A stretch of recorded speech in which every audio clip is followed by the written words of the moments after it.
오후의 시작, 세상의 모든 정보. 안녕하세요. 아나운서 임지웅입니다. 엔비디아의 최신 GPU 블랙웰 26만 개 확보는 이번 에이펙 정상회의 최대 성과 중 하나죠. 하지만 최근 트럼프 대통령이 엔비디아의 최첨단 칩 블랙웰을 미국 기업에만 공급하고 중국을 비롯한 해외 판매를 금지하겠다고 밝히면서 한국의 AI 반도체 수급에도 영향을 미칠 전망입니다. 대체 이 GPU가 뭐길래 각국이 이 GPU 확보 전에 사활을 걸고 있는 건지 잠시 뒤 IT 연구소에서 자세히 살펴보겠습니다. 자동차 구매를 계획 중이라면 경제적 상황에 맞는 차량 가격부터 또 보험료, 세금, 유지비까지 함께 생각해야 할 것들이 참 많습니다. 오늘 세무정 톡톡 상담소 돈 되는 라디오 시간에 자동차를 구매할 때 고려해야 할 요소와 합리적인 구매법까지 자세히 알려드리고요. 또 상담도 해드리겠습니다. 궁금하신 분들 계속해서 함께해 주시기 바랍니다. 저희 방송은 KBS 1라디오 유튜브 채널을 통해서도 실시간으로 시청 참여하실 수 있습니다. 많은 관심 부탁드리면서 KBS 세상의 모든 정보 지금 시작합니다.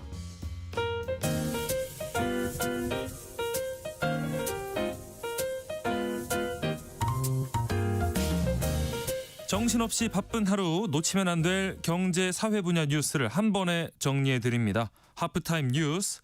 먼저 이 시각 주식시장 상황부터 살펴보시죠. 장현재 시황캐스터 연결돼 있습니다. 안녕하세요. 안녕하세요.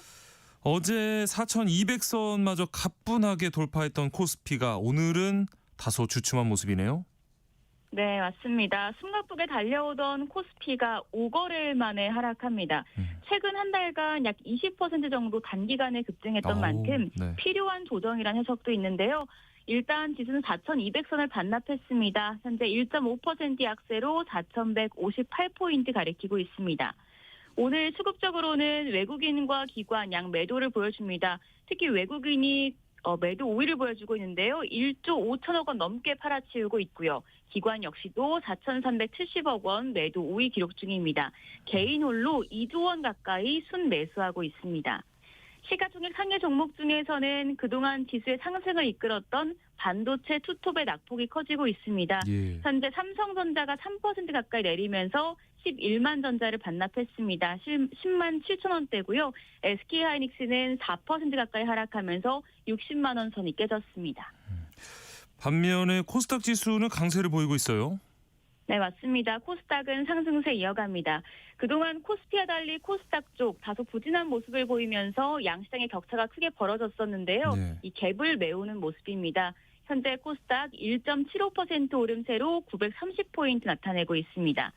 여기서는 코스피와 반대로 외국인과 기관 쌍끌이 사자 포지션 취하고 있습니다. 외국인이 372억 원 순매수하고 있고 기관 역시도 1,100억 원 순매수 보여주고 있습니다. 네. 개인만 홀로 1,200억 원 팔자 포지션 취하고 있습니다. 시가총액 상위 종목 중에서는 HLB가 급등하면서 지수의 상승을 이끌고 있습니다. HLB 현재 20% 가까이 올라가는데요. 영국계 글로벌 자산운용사로부터 약 2천억 원 규모의 투자를 유치했다는 소식에 영향을 받고 있습니다. 예. 오늘 장에서 눈에 띄는 종목도 짚어주시죠. 네, 오늘은 비만 치료제 관련주가 주목받고 있습니다. 전 세계적으로 비만 치료제 열풍이 불고 있죠. 예. 이런 가운데 현지 시간 4일부터 세계 최대 규모의 비만 학술 대회인 미국 비만 학회가 개최됩니다. 국내 관련 업계가 임상 결과와 개발 전략을 잇따라 발표할 예정이라 관심이 쏠리고 있습니다. 네. 이 강달러 흐름 속에 원달러 환율은 고공행진 이어가고 있는데요. 외환 시장 현재 움직임 어떻습니까? 네, 오늘 환율 1,430원대 출발을 했는데요. 지금 원화 약세, 달러 강세입니다. 1,439원 기록하고 있고요. 덩달아서 유로화와 엔화도 강세입니다. 유로화 현재 1,657원, 엔화가 933원대에 거래되고 있습니다. 네, 장현재 시황캐스터와 함께했습니다. 고맙습니다. 감사합니다. 자, 하프타임 뉴스 이제 임선우 뉴스캐스터와 이어가 보겠습니다. 안녕하십니까? 안녕하세요. 자, 앞서 짚어본 것처럼 오늘은 코스피가 좀 숨고르기 양상을 보이고는 있는데 어제까지는 진짜 그야말로 파죽지세였습니다. 네, 말씀하신 것처럼 이 코스피 오늘 주춤하고 있긴 하지만 어제장 사상 처음으로 4,200선 돌파했죠. 요즘 시장 이야기 다룰 때마다 네. 사상 처음이라는 표현 몇 번이나 쓰는지 모르겠습니다. 그러게요. 자고 일어나면 오르는 것 같아요. 네. 특히 어제장 같은 경우에는 불장 중에서도 불장이었는데요. 네. 지난 4월 이후 7개월 만에 가장 큰 오름폭을 보였고요. 예. 처음으로 4,000선을 돌파한 이후 나흘 연속으로 올랐습니다. 반도체를 비롯한 기술주가 유독 뜨거운데 15년 만에 한국을 찾아 이재용, 정의선 회장과 깐부치킨 회동을 가진 이 젠슨왕 엔비디아 CEO 영향 때문이겠죠. 예. 덕분에 삼성전자는 어제 10만 전자를 넘어 역대 최고가인 11만 원대를 찍기도 했고 네. SK하이닉스도 잠시지만 60만 닉스 타이틀을 맛볼 수 있었습니다. 예.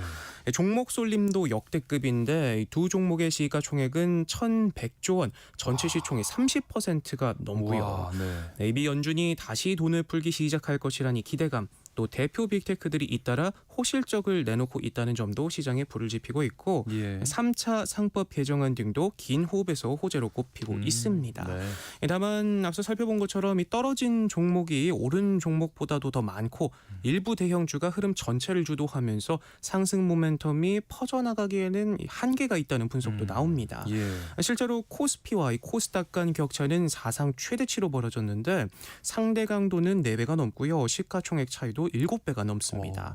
그럼에도 기대감은 사그라들지 않고 있습니다. 한편에선 코스닥에도 불장 불씨가 옮겨붙어 연말 중소형주 강세 현상이 나타날 것이라는 전망도 나오고 있습니다. 네. 예, 이런 분위기 속에서 글로벌 투자 은행들도 코스피 전망치를 속속 상향 조정하고 있죠. 네, 앞다퉈 바이 코리아를 외치고 있는 요즘인데요. 네. 월가 터줏대감들도 연급 후 한국 증시 주요 종목의 목표 주가를 잇따라 높여 잡고 있습니다. 네. 특히나 이 글로벌 IB들은 매수 보고서에 상당히 인색한 편인데 그렇죠. 이런 보수적인 큰 손들이 공격적으로 매수를 외치면서 네. 외국인 투자자들의 자금 유입도 한층 빨라지는 분위기입니다. 예. 지난 2달 동안에만 11조 원을 순매수했다고 하네요. 네. 역시나 이 흐름의 중심에는 반도체가 있습니다. 노무라증권은 SK하이닉스의 목표 주가를 55%나 높인 84만 원으로 제시하고 있는데 내후년이면 영업이익이 글로벌 파운드리 선두 대만 TSMC를 넘어설 가능성이 있다고까지 내다봤고요. 예. 골드만삭스 역시도 최근 삼성전자의 목표 주가를 10% 넘게 높여 잡기도 했습니다. 당시 기준으로도 이미 연초 대비 80% 가까이 올랐던 상황이지만 네. 골드만은 주가가 아직 사이클 중반부 밸류에이션에 머무르고 있다 평가하기도 했고요. 네. 이 밖에 JP모건은 효성중공업의 목표 주가를 무려 100만 원이나 올려잡는 등 장밋빛 전망 일색입니다. 네. 글로벌 IB들의 시선은 이제 한국 증시 전반으로 넓어지고 있는데 JP모건은 최근 보고서에서 이 코스피가 최대 6,000선까지도 오를 수 있다 쓰기도 했고요. 모건스탠리 역시 이번 랠리는 시작에 불과하다. 반도체와 전력, 방산, K 콘텐츠를 중심으로 구조적 성장세가 이어질 것이라고 내다보면서 앞다퉈 K 증시에 베팅하고 있습니다. 네, 이렇게 뭐 장밋빛 전망들이 쏟아지다 보니까 개인 투자자들의 매수세도 집중되고 있는데 빚까지 내서 투자하는 이른바 B2라고 하죠. B2 투자자들이 늘고 있다고요? 네, 요즘 주식 안 하는 사람 찾아보기가 더 힘들죠. 네. 점심시간 때 회사 근처에 밥만 먹으러 가봐도 음식 나오기 전까지 주식창에서 눈을 떼지 못하는 분들도 있는가 하면 네. 밥 먹고 커피 타임 때 수다 주제도 자연스럽게 주식 이야기하는 분들 정말 많으시더라고요. 많아졌습니다. 네. 네. 실제로 이 국내 증시가 랠리를 이어가면서 활동 계좌 수도 크게 늘었습니다. 네. 금융투자협회 자료를 보면 지난달 말일 기준 9,500만 개를 돌파했는데 단순 계산만으로도 국민 한 명당 주식거래 계좌를 대략 2개 정도 2개씩. 보유한 셈입니다. 그러네요. 지난해 연말과 비교해보면 올 들어 900만 개 가까이 늘었다고 하네요. 네. 이 불어난 계좌 보는 재미 쏠쏠하지만 뭐든 과유불급이죠. 우려되는 게 빚을 내가면서까지 투자 열중하는 사람들이 점점 많아지고 있다는 점인데요. 네. 대표적인 B2 지표인 신용거래용자 잔고는 사상 최고치 턱 밑까지 올라왔습니다. 네. 금융투자협회 자료를 보면 가장 최신 통계치인 지난달 말일 기준 잔고는 25조 5천억 원을 넘어섰는데 예. 연중 최고치면서 사상 최고치에도 육박한 수준입니다. 오, 네. 신용거래용자잔고는 투자자가 주식 투자를 위해서 증권사로부터 자금을 빌린 뒤 변제를 마치지 않은 금액을 뜻하는데 네. 주가 상승을 기대하는 투자자가 많을수록 늘어나고요. 최근처럼 이 증시가 강세장일 때는 이 지렛대 삼아 수익을 끌어올릴 수 있는 도구로도 꼽히지만 투자 위험도 만만치 않기 때문에 주의하셔야 됩니다. 그럼요. 네, 신용거래용자를 통해 산 주식은 대출 담보가 되기 때문에 주가가 떨어져 담보 값어치가 떨어지면 증권사가 담보 추가를 요구하다 해당 종목을 강제로 처분하기 때문에 예. 손해가 크게 날 수 있다는 거 잘 기억해 두시고 현명한 투자하셔야겠습니다. 네. 자, 다음 소식으로는요. 중국이 무비자 조치를 연장하기로 했다고요? 네, 중국이 우리나라에 대한 무비자 입국 조치를 1년 더 연장하기로 했습니다. 이에 따라 관광이나 사업 목적으로 중국에 방문하는 우리 국민은 내년 말까지 30일 이내로 중국에서 무비자로 체류가 가능해지는데요. 네. 한국뿐 아니라 일본과 프랑스, 독일 등 기존 한시적 무비자 조치가 시행 중이던 45개국이 연장 조치 대상에 포함됐습니다. 이번 조치는 경색됐던 한중 관계가 최근 에이펙을 계기로 해빙 모드에 들어가고 있는 가운데 발표됐는데요. 네. 앞서 양국 정상은 교류와 협력을 강화하자는 데 뜻을 모았고요. 특히 시진핑 주석은 중국에 대한 부정적 인식이 확산되는 걸 우려하는 듯 양국 국민 감정 개선과 민간 교류의 필요성을 강조하기도 한 것으로 전해졌습니다. 네.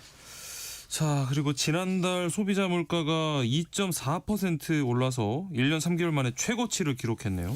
네, 참 안 오른 게 없는 요즘이죠. 네. 부쩍 추워진 날씨만큼이나 지갑에도 찬바람만 부는데 그러거나 말거나 물가는 고공행진하고 있습니다. 예. 지난달 소비자 물가 상승률 지난해 7월 이후 가장 높은 수치를 보였습니다.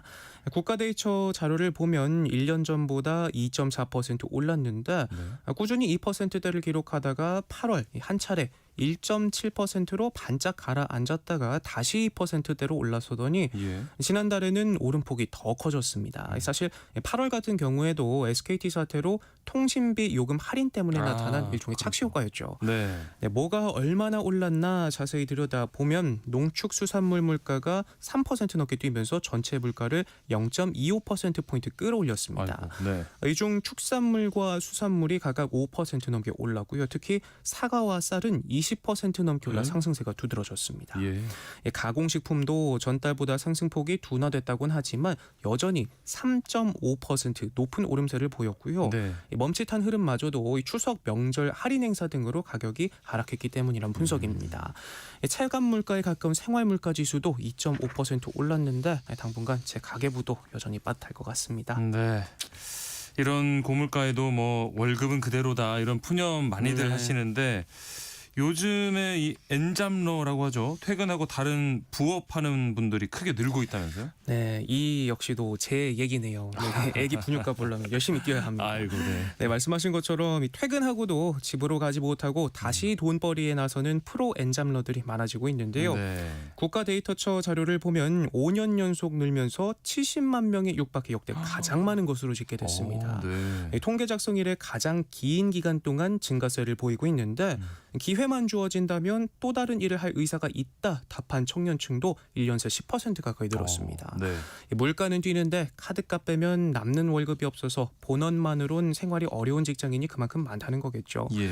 엔잡러의 5명 중 1명은 투잡도 모자라 3잡까지 뛴다고 하고요. 네. 직장인의 70% 이상은 최근 1년 이내 부업을 알아본 경험이 있다 답했고 네. 절반 이상이 실제로 부업을 한 경험이 있는 것으로도 나타났습니다. 이렇게나 다들 열심히 사는데 참 속상하게도 우리나라 근로자의 월 평균 실질 임금은 코로나 당시인 4년 전보다 오히려 줄었고요. 정규직 임금의 절반 정도를 받는 비정규직 숫자는 해가 갈수록 늘고 있습니다. 8월 기준 850만 명을 넘어서면서 한 달 새 10만 명 넘게 늘었는데 통계가 작성된 이래 가장 많았다고 하고요. 예. 정규직과의 임금 격차도 갈수록 커지면서 역대 최대인 180만 원까지 벌어졌습니다. 아이고, 네. 앞서 짚어본 것처럼 최근 증시는 불장이고 또 수출도 나아지고 있다고는 하지만 피부로 와닿는 현실은 이렇게나 다른데 자산이나 소득 양극화는 점점 심해지면서 네. 우리 경제 착시 효과를 지적하는 목소리도 나오고 있습니다. 네. 자, 최근 지난주 경주에서 에이펙 정상회의가 열리면서 이 경주가 주목받고 있습니다. 뭐 찾는 분들도 많고 활기를 띠고 있다는 소식이 전해지는데 이런 특수도 일부 지역에만 집중되고 있다고요. 네, 요즘 에이펙 덕분에 경주에 관광객들이 북적이고 있다고 하는데요. 네. 행사를 위해 지은 천년미소관이나 경주 화백 컨벤션센터 등은 발 디딜 틈이 없을 만큼 이 특수를 톡톡히 누리고 있습니다. 네. 경주시 역시도 이들 시설을 포스트 에이펙의 핵심 거점으로 활용한다는 계획인데 문제는 이렇게 에이펙 명소들을 제외하면 다른 지역은 관광 특수에서 빠진다는 겁니다. 대표적으로 황리단길도 황남빵을 사기 위한 줄이 길게 늘어선 반면 불과 500m 떨어진 금리단길은 횡하니 임대 현수막까지도 붙어 있다고 아하. 하는데요. 네. 관광 양극화 해소, 지속 가능한 지역 발전 전략이 필요하다는 목소리가 나오는 이유입니다. 마지막으로 좀 안타까운 소식이 있는데 효도 관광을 위해서 한국을 찾은 일본인 모녀가 음주운전자 차에 치여서 어머니가 결국 숨졌다고요. 네, 이번 사건으로 일본 열도가 발칵 뒤집혔습니다. 한밤중 만취 상태로 효도 관광을 온 일본인 모녀를 들이받아 어머니를 숨지게 한 남성이 경찰에 구속영장에 신청하겠다는 소식에 충격적이란 반응이 나오고 있습니다. 예. 이 30대 남성은 그제밤 소주를 3병쯤 마신 상황에서 차를 몰다가 아이고. 횡단보도를 건너던 모녀를 그대로 들이받았다고 하는데 사고 이후에도 속도를 누리지 못한 채 인도를 넘어서 공원 안까지 30m나 더 주행한 뒤에 멈춰섰다고 합니다. 네. 50대 어머니는 심정지 상태로 병원으로 옮겨졌지만 숨졌고 30대 딸도 병원에서 치료를 받고 있는데요. 네. 유족 측은 시신을 일본으로 옮기길 바라고 있지만 비용이 1,500만 원이나 들어 망설이고 있는 것으로 알려지자 아유. 일본 누리꾼들은 성난 반응을 쏟아내고 있고요. 또 현지 언론들도 일본인 모녀의 비극과 한국의 음주운전 처벌이 지나치게 가볍다는 내용을 집중 보도하고 있습니다. 참 부끄러운 일이고요. 네. 또 사건 사고 소식 하나 더 짧게 짚어보면요. 네. 오늘 오전 10시 20분께 서울 강동구 천호동 재개발조합 사무실에서 흉기 난동 사건이 발생해 아이고. 3명이 병원에서 치료를 받고 있습니다. 예. 소방당국은 중상을 입은 50대 여성과 60대 여성, 70대 남성을 인근 병원으로 옮겼는데 이 피해자들 모두 생명에는 지장이 없는 것으로 전해졌고요. 경찰은 가해자를 현행범으로 체포하고 구체적인 범행 경위를 조사 중입니다. 네. 하프타임 뉴스 오늘 여기까지 하겠습니다. 임선우 뉴스캐스터와 함께했습니다. 고맙습니다. 고맙습니다. KBS 1라디오 세상의 모든 정보 함께하고 계신 지금 시각 12시 37분입니다. 이 시각 교통정보 알아보겠습니다. 네, 이 시각 교통정보입니다. 작업하는 곳이 많습니다. 또 오늘 고속도로에서 빠지지 않고 들려오는 게 바로 사고 소식입니다. 지금은 남해고속도로 부산 쪽인데요. 지수 졸음쉼터 부근에서 화물차 화재 사고를 처리하고 있습니다. 4차로와 갓길이 막혀 있습니다. 앞을 잘 보면서 안전하게 통과하셔야겠습니다. 호남고속도로 순천 쪽으로는 서전주 부근입니다.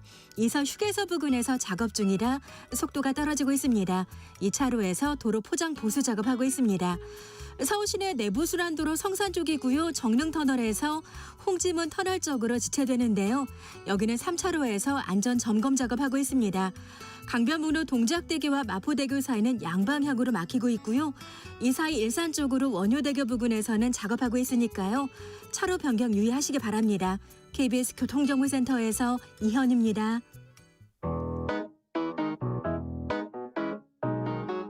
세상의 모든 정보는 청취자분들의 관심과 참여를 기다립니다. 방송 들으시면서 궁금한 점이 있거나 의견 공유하고 싶은 분들 계시면 문자 보내주세요. 추첨을 통해 모바일 쿠폰 보내드리겠습니다. 참여하실 번호는 샵 9730이고요. 짧은 문자 50원, 긴 문자 100원의 이용료가 부과됩니다. 콩 게시판을 통해서는 무료로 참여하실 수 있고요. KBS 1라디오 유튜브 채널을 통해서도 실시간으로 시청 참여하실 수 있습니다. 빠르게 변하는 IT 세계 속 주목할 만한 이슈들을 짚어보는 시간이죠. IT 연구소, IT 커뮤니케이션 연구소 김덕진 소장과 함께합니다. 안녕하십니까? 네, 안녕하세요. 반갑습니다. 김덕진입니다. 자, 엔비디아가 우리 정부와 기업에 우선 공급하기로 한 GPU가 26만 장이다. 소식 어제도 전해드렸는데 정작 이 GPU가 정확히 어떤 역할을 하는 건지를 잘 모르겠어요. 오늘은 GPU가 도대체 뭔지 좀 자세히 알아볼 텐데 우선 GPU의 뜻부터 알아야겠죠. 네, GPU 약자 혹시 뭔지 아세요? 그래픽. 네. 다음을 알려주시죠. 뭡니까? 프로세싱 유닛. 그러니까 아. 그래픽 처리 장치예요. 네. 그러니까 우리가 CPU는 많이 들어보시죠? CPU. 그렇죠. 네, 컴퓨팅에서 계산하는 처리 장치인데 네. 그래픽 GPU 하면 좀 많이 안 들어보셔서 어색하실 수 있는데 네. 게임 좋아하시는 분들이라면 다 아는 그렇죠. 단어입니다. 그렇죠. 우리가 보통 그래픽 카드 네. 라는 거 많이 들어보셨잖아요. 예. 실은 이 GPU의 원본을 찾아보면 이 그래픽 카드에서부터 시작이 돼요. 그래서 원래는 이제 컴퓨터 안에 들어가는 게임 할 때 네. 아마도 이제 혹시나 자녀분들이 있으신 부모님들이라면 그런 얘기 들어봤을 거예요. 아, 우리 컴퓨터가 이번에 뭐 게임이 새로 나왔는데 네. 사양이 딸려서 그렇죠, 컴퓨터를 바꾸긴 좀 그렇고 그래픽 카드 갈아야 될 것 같아요. 아하. 이런 얘기 많이 하셨을 겁니다. 네. 그래서 원래 이 GPU의 원본은 그런 게임 같은 거 할 때 또 컴퓨터 안에서 화면을 빨리 보여주기 위해서 별도로 처리하는 그래픽 카드 장치에서부터 시작된 거고요. 네. 그 그래픽 카드 장치의 능력을 극대화해서 연산, 계산하는 거에 최적화돼서 나온 칩이 아하. GPU다. 그래서 어떻게 보면은 처음에 이 그래픽 카드라고 하는 게임에서부터 좀 시작된 거다. 이렇게 좀 먼저 설명드리면 좋을 것 같네요. 뭐 그러니까 우리가 사용하는 컴퓨터 안에 다 이렇게 들어있는 게임용 그래픽 칩에서 지금 GPU가 시작이 된 거라고요? 네, 맞습니다. 이제 정확하게 말하면 GPU라는 단어 자체를 네. 엔비디아의 젠슨 왕이 이제 처음부터 창조를 한 거예요. 그래서 네. 보통 이제 우리가 GPU만으로 AI가 다 되냐 이건 아니고요. 공식적으로는 이제 AI 가속기라고 부르는 게 맞습니다. 예. 그래서 AI를 계산하는 것들을 가속기라고 하는데 네. 거기에서 GPU도 있고 또 구글에서 만든 TPU도 있고 여러 가지가 있거든요. 그런데 이제 그 중에서 GPU가 거의 압도적인 점유율을 차지하고 있어요. 예. 그런데 이게 말씀드린 젠슨 왕이 이제 게임 시절부터 만들었던 그래픽 카드에서부터 출발한 건데 네. 왜 계속 이 게임 얘기를 강조하느냐? 이 실제로 엔비디아의 젠슨 왕이 예전에 우리나라 용산 전자상가에도 막 왔다 갔다 그랬습니다. 그랬다면서요? 네, 그래서 용산 전자상가에서 네. 실제로 어떻게 보면은 막 그래픽 카드 판매 때문에 네. 와서 홍보도 했었고 예. 교육도 했었고 막 그러다 그랬고요. 실제로 게임에 대한 인연이 상당히 많은 사람이에요. 그래서 우리가 알고 있는 뭐 예전에 뭐 버추얼 파이터라든지 게임 같은 거 네. 그런 것들도 어떻게 보면은 게임의 성능을 좋게 만들기 위해서 그래픽 카드가 같이 성장을 해왔었다. 뭐 이렇게 일단 먼저 말씀을 드리면 좋을 것 같습니다. 네. 그런데 보통 이 컴퓨터에서 이제 계산을 하는 그런 별도의 칩이 있다고 알고 있는데 네. GPU가 그래픽 처리 장치라면 갑자기 왜 이 GPU를 가지고 AI 계산을 시키게 된 걸까요? 네, 그러니까 지금 앞서서도 제가 CPU 얘기 좀 드렸었잖아요. 네. 그 CPU라고 하는 녀석이 잘하는 거랑 GPU라고 하는 게 잘하는 게 좀 달라요. 네. 예를 들면 실제로 엔비디아의 그 어떻게 보면은 지금 처음에 GPU를 하고 이렇게 AI가 뜨기 전에 좀 회사가 어렸을 때도 있어요. 왜냐하면 사람들이 이거 왜 GPU 필요해 막 이랬거든요. 예. 그런데 이 엔비디아를 살린 게 솔직히 말하면 우리나라예요. 왜냐면 우리나라 PC방 문화. 그렇죠. 스타크래프트 게임 나올 때 그때 이 GPU 그래픽 카드가 엄청나게 많이 팔렸거든요. 아하. 그래서 이제 그 인연 때문에 계속 이제 한국에 대해서 좀 러브콜을 보내고 이제 네. 그런 얘기를 하는 건데 그럼 네. 이제 게임에서 GPU가 뭐라는 걸 생각을 해보면 CPU랑의 차이를 알 수 있습니다. 네. CPU는요 기본적으로 여러 가지 연산을 하는데 되게 똑똑하고 꼼꼼하게 해요. 그러니까 하나씩 예를 들면 그 우리가 그림을 그린다라고 비유를 하면 이 CPU가 잘하는 건 이 어떻게 보면 페인트를 네. 대포를 통해서 쏜다고 하면 하나하나 꼼꼼하게 탕탕탕탕 꽉 채우는 걸 잘해요. 네. 근데 GPU는 아까 말씀 게임하는 거랬잖아요. 예, 예. 그럼 한번 생각을 해보세요. 게임을 할 때 제가 공격을 하려고 주먹 버튼을 눌렀어요. 네. 그러면 이 주먹 버튼을 누른 게 누르자마자 바로 작동하는 게 중요할까요? 아니면은 그걸 정확하게 하기 위해서 그래픽을 막 처리하느라 2초 늦게 눌러지는 게 중요할까요? 빨리 바로바로 반응해야죠. 그렇죠. 네. 그게 GPU의 특징이에요. 아. 뭐냐면 완벽하게 꼼꼼하게 채우는 쪽보다는 네. 하나의 일을 무식하게 빨리 잘합니다. 아. 그래서 이 GPU를 뭐에 비유하냐면 GPU는 뭔가 꼼꼼하게 하나하나 쏘는 게 아니라 대포를 한 번에 빵 쏘듯이 페인트를 팍 쏘는 걸 잘하는 거예요. 네. 그래서 이런 특징을 갖고 있다 보니까 GPU는 단순한 연산을 빠르게 하는 걸 잘하는 특징을 갖고 있습니다. 아하. 자, 그런데 이제 AI를 보니까 네. AI를 하려고 하는 것들이 연산, 계산을 많이 해야 되거든요. 네. 근데 계산을 예를 들면 챗GPT 같은 거 생각해 보세요. 네. 질문을 하면 답변이 빨리 나와야 되잖아요. 그렇죠. 그렇죠. 그러면은 꼼꼼하게 하는 것보다는 뭔가 빠르게 툭 나와야 되는 거잖아요.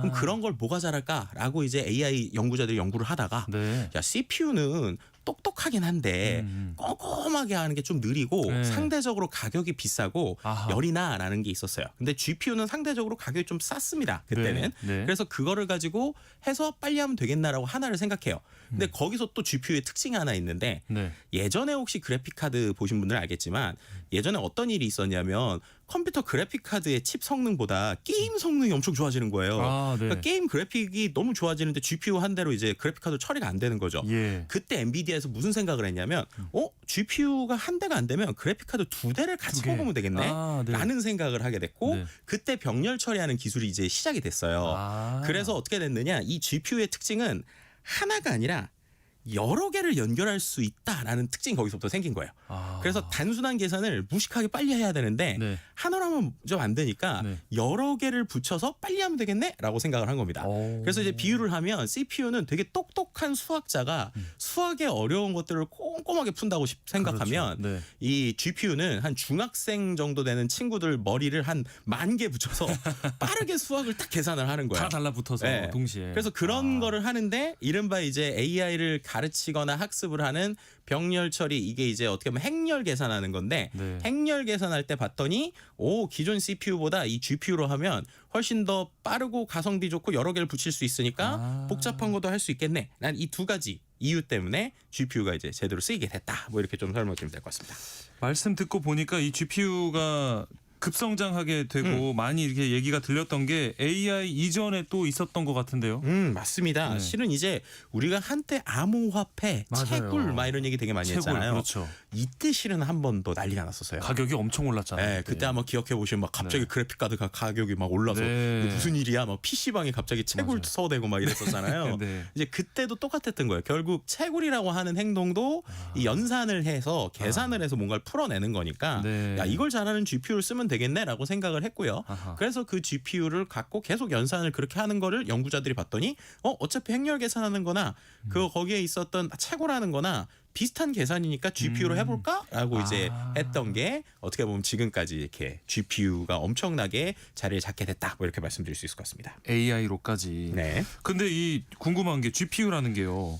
엔비디아에서만 그러면 만들 수 있는 기술인 건가요? 생각해 보면 예전에 그 게임용 그래픽 카드 만들던 다른 회사도 있었던 것 같은데. 네, 맞습니다. 이제 아마도 90년대 게임 좀 해보신 분들이나 2000년 초반에 게임 해보신 분들은 보통 이제 이 그래픽 카드 회사가 크게 두 개가 있었어요. 네, 하나는 네. 이제 말씀드린 엔비디아랑 ATI라는 회사가 있었습니다. 네. 그래서 이제 ATI라는 회사 라데온이라는 그래픽 카드. 그렇죠. 네, 그리고 네. 이제 엔비디아 뭐 이렇게 나뉘었었는데 네.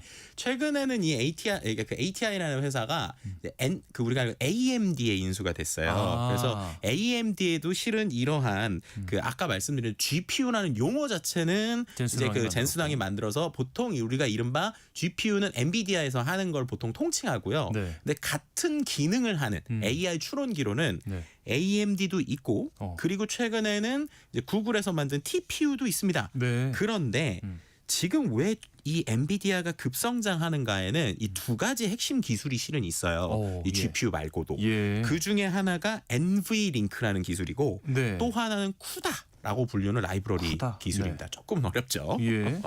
처음 들어보는데요. 네. 일단 NVLink라는 거는 어떤 네. 건가요? NVLink는 앞서서 제가 GPU를 네. 하나가 아니라 여러 개를 붙여서 쓸 수 있다고 그랬잖아요. 예. 근데 요즘에는 AI 계산이 너무 복잡하고 방대하니까 그 미국에 있는 막 데이터 센터 같은 거 보셨죠? 네네네. 정말로 뭐 엄청난 규모의 센터들이 그렇죠. 있잖아요. 네. 그런데 거기에 있는 게 각자 동작을 하는 게 아니라 하나를 할 때 그 서버 수백 개 수천 개를 한 번에 돌려야 될 때들이 있어요. 네. 그럼 한 번에 돌린다는 걸 생각을 해보시면 예. 그게 모두 다 뭉쳐서 하나의 힘을 내려면 네. GPU랑 GPU를 마치 하나처럼 연결하는 기술이 되게 중요할 것 같다는 생각이 들어요. 그렇죠. 그렇죠. 그죠? 네. 그러면 이런 겁니다. 아무리 똑똑한 AI 칩이 있어도 네. 그 칩을 쫙 붙였을 때 하나처럼 효과가 내게 하려면 그걸 연결하는 기술, 연결선 기술 이런 게 되게 중요할 거잖아요. 예. 그런 고속 인터커넥트 인터페이스 기술 중에 대표적인 게 NVLink라는 기술이에요. 그래서 원래 이게 되게 잘하는 회사가 있었는데 이 회사를 엔비디아가 인수했어요. 아하. 네, 그래가지고 인피니트 밴드나 여러 가지 기술들이 있으니까 네. 쉽게 말하면 이 GPU와 GPU를 수천 개를 연결해도 하나처럼 쓸 수 있게 하는 이 기술의 노하우 이런 것들을 엔비디아가 또 갖고 있다 보니까 네. 이 칩만으로 안 되는 덩어리를 하나처럼 쓰게 하는 오. 이쪽의 노하우를 지금 어떻게 보면 가지고 있는 것 중에 하나라고 보시면 될 것 같습니다.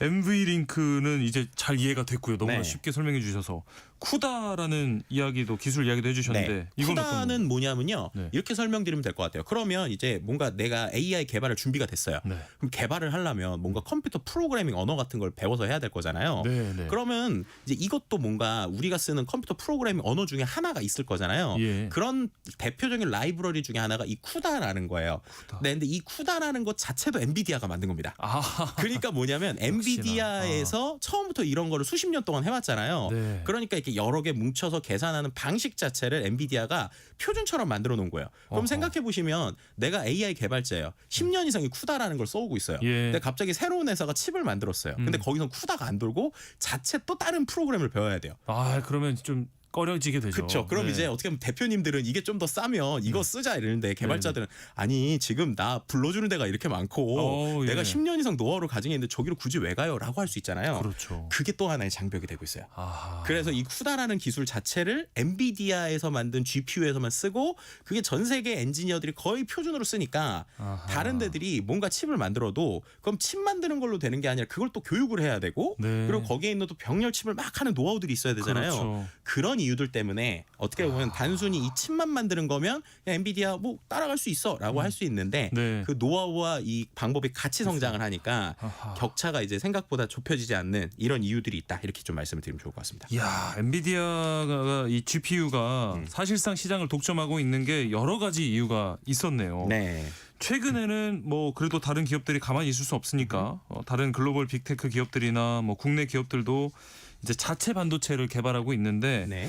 그러면 이런 기업들의 기술 수준은 좀 뭐 어느 정도나 될까요? 엔비디아 따라갈 수 있을까요? 그러니까 여기서 이제 우리가 생각을 해볼 건 그 만약에 그렇다면 아까 말씀드린 대로 일반적인 사용자들이 엔비디아를 개발자들이 엄청 쓰잖아요. 네. 그러면 그 아닌 곳들이 어떻게 그들을 쓰게 할 수 있을까라는 생각을 해보면 네. 거기서부터 답이 풀리는데요. 예를 들면 엔비디아가 지금 독점하고 있단 말이에요. 네. 그러면 그 상태에서 우리가 있는 구글이든 오픈 AI든 아마존이든 이런 데들이 GPU 주세요 하는데 GPU를 마음껏 못 받잖아요. 그렇죠. 그럼 그들은 지금 GPU가 있으면 뭔가를 더 할 수 있는데 못하면 네. 그 정도 사이즈 되는 데들은 자체적으로 우리만 쓰려고 칩을 만들기 시작을 하는 거예요. 아하, 아하. 그래서 구글이 TPU라는 이 비슷한 AI 가속기를 만들었는데 네. 그건 구글 클라우드 안에서 거의 씁니다. 근데 그러면 반대로 생각하면 야 너네 구글 취직하거나 구글 올라오면 이거 써야 돼 하면 되잖아요. 예. 그래서 어떻게 보면 구글은 구글의 나름의 그 AI 가속기 생태계를 만들고 있는 거고요. 네. 비슷한 개념으로 지금 또 이제 그 오픈 AI가 최근에 그 AMD랑 같이 야 네. 우리 모자르니까 우리도 이제 만들 거야. 이제 엔비디아도 쓰면서 이것도 만들 거야 하고 있는 상황이고요. 네. 또 한 가지 좀 재밌는 게 아마존 같은 경우에는 이제 전 세계 클라우드 시장을 되게 차지하고 있는데 네. 이제 아마존의 방식은 그거예요. 아마존이 잘 나갈 것 같은 스타트업한테 투자를 합니다. 그럼 그 스타트업이 투자를 받아서 뭔가 AI 관련 서비스를 만들 거잖아요. 네. 그럼 그들은 과연 어떤 칩으로 만들게 할 것이냐. 아하. 그러면 아마존이 개발하고 있는 칩을 쓰는 조건으로 예. 투자를 해주는 거예요. 아하. 그러면 이제 그들은 어쨌든 좋든 싫든 간에 아마존 투자 받으려면 써야 되잖아요. 그렇죠. 그럼 자연스럽게 그런 똑똑한 스타트업들이 자기네 칩을 써주면서 문제 있는 것들을 계속 검증해 주니까 아, 그러네요. 그럼 이제 계속 좋아지는 겁니다. 아하. 그래서 이제 실제로 최근에 엔비디아의 칩을 못 받고 있는 큰 회사들이 네. 자체적으로 만들어서 자체적으로 쓰거나 자기네들이 투자해주는 스타트업들한테 주면서 그걸 이제 키워가고 있는 상황이긴 한데요. 그럼에도 불구하고 여전히 한 2, 3년 정도의 격차는 좀 나고 있는 상황이고요. 네. 우리나라에 있는 반도체 회사들은 또 예. 하나의 새로운 전략을 쓰는 게 이 엔비디아 GPU가 좋긴 한데 너무 비싸고 네. 그리고 또 잘하는 거에 비해서 가성비가 떨어지는 분야가 있어요. 아, 네, 네. 그 분야가 추론이라고 불리는 분야인데 추론. 네, 이거는 뭐냐면 AI가 두 가지거든요, 보통. 네. 처음에 서비스 하기 전에 그러니까 예를 들면 인터넷 서비스라고 치면 인터넷 서비스 하기 전에 일반적인 상식처럼 배워야 되잖아요. 그렇죠. 그런 걸 보통 학습이라고 하고요. 네. 서비스를 하다 보면 사람들이 이런 것도 있고 저런 것도 있고 뒤에 뭔가 조금 더 공부를 하고 익혀야 되는 게 있잖아요. 네네. 그걸 보통 추론이라고 하거든요. 아. 네. 그런데 이제 지금까지 엔비디아가 잘하는 건 서비스 하기 전에 학습하는 거에서 엄청난 성능을 보여줬는데 네. 그 칩을 그대로 쓰고 있는 동안에 계속 개선하는 추론에 쓰기에는 가성비가 좀 안 나오는 거예요. 아하. 그러니까 이제 우리나라 회사들이 거기에만 요즘 집중을 합니다. 그러니까 우리가 다 하는 게 아니고 블루오션에 뒤에 이 추론 쪽만 우리가 좀 하면 가성비 좋은 걸 할 수 있겠는데 라는 시도들을 지금 우리나라에 있는 AI 반도체 기업들이 시도하고 있고요. 예. 그런데 이제 갈수록 AI 시장이 고도화되니까 추론 쪽이 중요해지고 있거든요. 그래서 그런 빈틈을 노리면서 또 이제 엔비디아의 아성에 좀 도전하고 있다. 뭐 이렇게 좀 말씀드리면 좋을 것 같습니다. 이제 분명한 건 이 젠슨 황이 그 회사가 무너질 위기 속에서도 이렇게 굳건히 지켜온 기술 리더십이 이제 압도적인 빛을 발하고 있다는 점인데 우리도 그 리더십에서 좀 배울 만한 점이 많다는 생각이 듭니다. 네. 자, IT 연구소 오늘 여기까지 하겠습니다. 지금까지 IT 커뮤니케이션 연구소 김덕진 소장과 함께했습니다. 오늘 말씀도 고맙습니다. 네, 감사합니다. KBS 세상의 모든 정보 1부 순서 여기서 마무리하고요. 이어지는 2부에서는 오늘 꼭 알아야 할 정치 국제 이슈들 전해드립니다. 오늘의 뉴스, 또 고물가 시대 맞춤형 재테크 전략을 짜드리는 세모정 톡톡 상담소 돈 되는 라디오, 또 한낮의 과학실 코너 기다리고 있습니다. 계속해서 많은 청취 부탁드립니다. 2부에 돌아오겠습니다.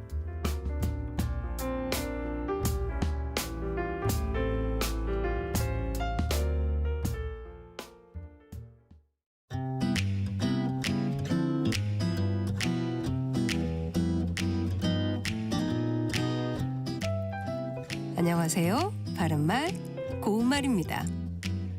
우리 속담에 언문풍월에 염이 있으랴라는 말이 있습니다. 언문풍월이란 표현에서 언문은 예전에 한글을 속되게 이루던 말이고, 풍월은 아름다운 자연의 경치를 읊거나 노래함 또는 그 시나 노래를 뜻합니다. 언문풍월은 예전에 한글로 지은 시가를 이루던 말이고, 이것이 비유적으로 쓰이면 격식을 갖추지 아니한 것을 뜻하기도 합니다.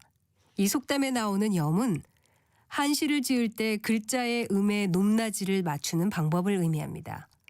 그래서 언문풍월에 염이 있으랴라는 속담은 한글로 지은 시에 염을 둘 수는 없다는 뜻으로 쉽사리 해낼 수 없는 일에 대해 그 성과의 좋고 나쁨을 따질 수는 없다는 말입니다.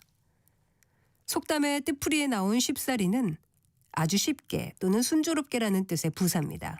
예를 들어 그는 한자를 잘 알고 있어 일본어를 쉽사리 익힐 수 있었다 같이 뒤에 긍정적인 표현이 올 수도 있지만 그렇게 많은 일이 쉽사리 끝날 것 같지 않다 같이 부정적인 표현이 올 때가 더 많은 것 같습니다.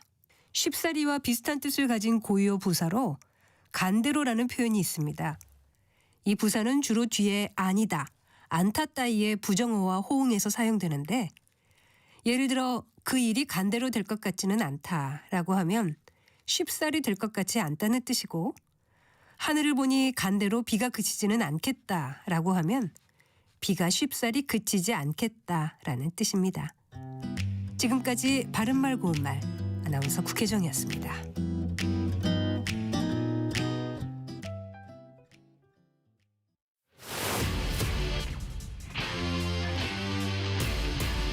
토론에 정답은 없습니다.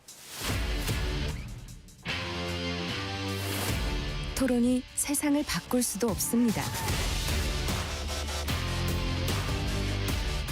하지만 질문은 새로운 세상을 만들 수 있습니다.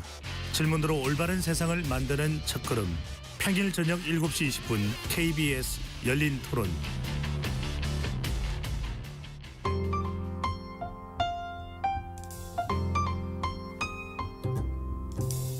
어떤 하루 보내고 계신가요?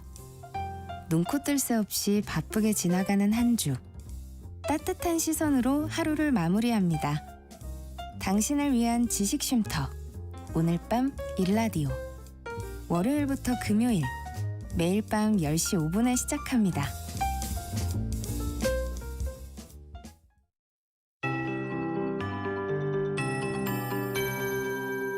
KBS 58분 날씨. 보기만 해도 기분까지 맑아지는 푸른 하늘이 펼쳐져 있습니다. 오늘 전국이 쾌청한 가운데 낮부터는 공기도 한결 부드러워지면서 완연한 가을을 만끽하기 좋겠습니다. 다만 낮과 밤의 기온차가 15도 안팎으로 크게 나서 옷차림에 유의하셔야겠습니다. 오늘 아침 서울이 5.5도, 대구 4.7도 등 어제보다 2도에서 5도가량 높게 시작했고요. 평년과 비슷했습니다. 한낮에도 어제보다 높겠고 평년 이맘때 기온을 회복하겠는데요. 낮 기온 기온 서울 16도, 대전 17도, 강릉 18도, 광주와 대구 19도, 부산은 21도까지 오르며 어제보다 2도에서 5도가량 높겠습니다. 기온 변화가 심한 요즘 전국에 독감 유행주의보가 발령돼 있는 만큼 건강관리에 더욱 힘쓰셔야겠습니다. 오늘 전국이 대체로 맑겠지만 제주도는 흐린 가운데 늦은 오후까지 5mm 미만의 비가 조금 내리는 곳이 있겠습니다. 동해안과 제주도 해안을 중심으로는 높은 너울이 백사장으로 강하게 밀려오거나 갯바위나 방파제를 넘는 곳이 있겠고요.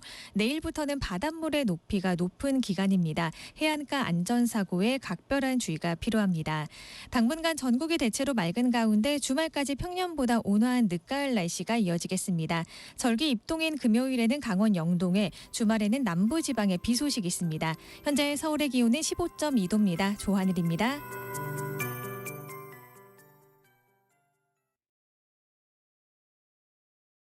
정성을 다하는 국민의 방송 KBS가 한시를 알려드립니다. AM 711kHz, FM 97.3MHz, KBS 1라디오입니다. HLKA.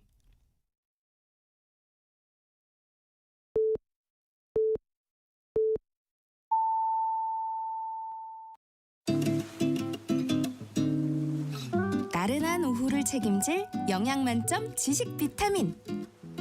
세상의 모든 정보.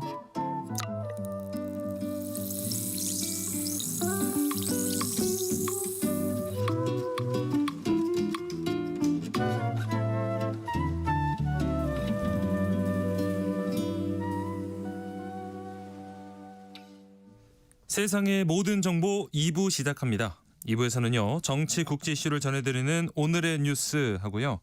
청취자 여러분들의 작은 궁금증도 신속 정확하게 해결해드리는 세모정 톡톡 상담소 화요일 코너 돈 되는 라디오 시간이 기다리고 있습니다.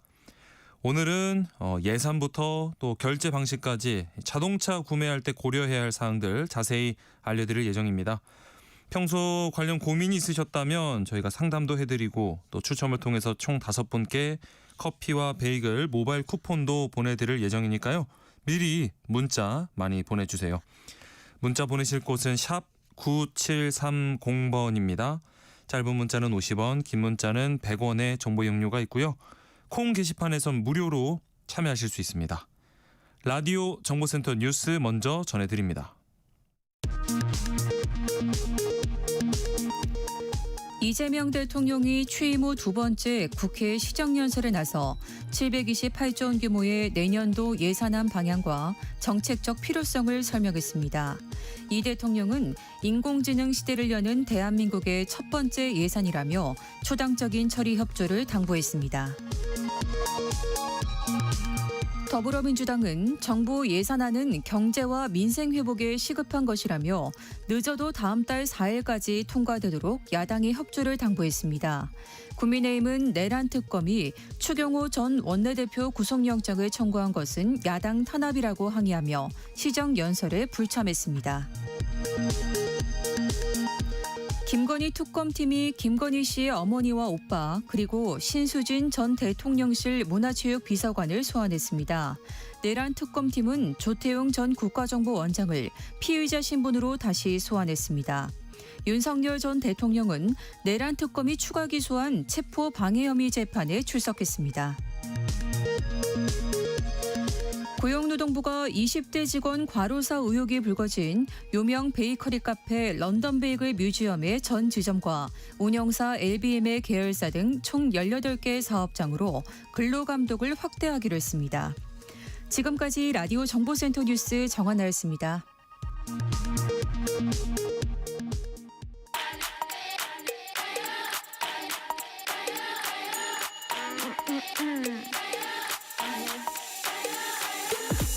혹시 뉴스 빠뜨리셨나요?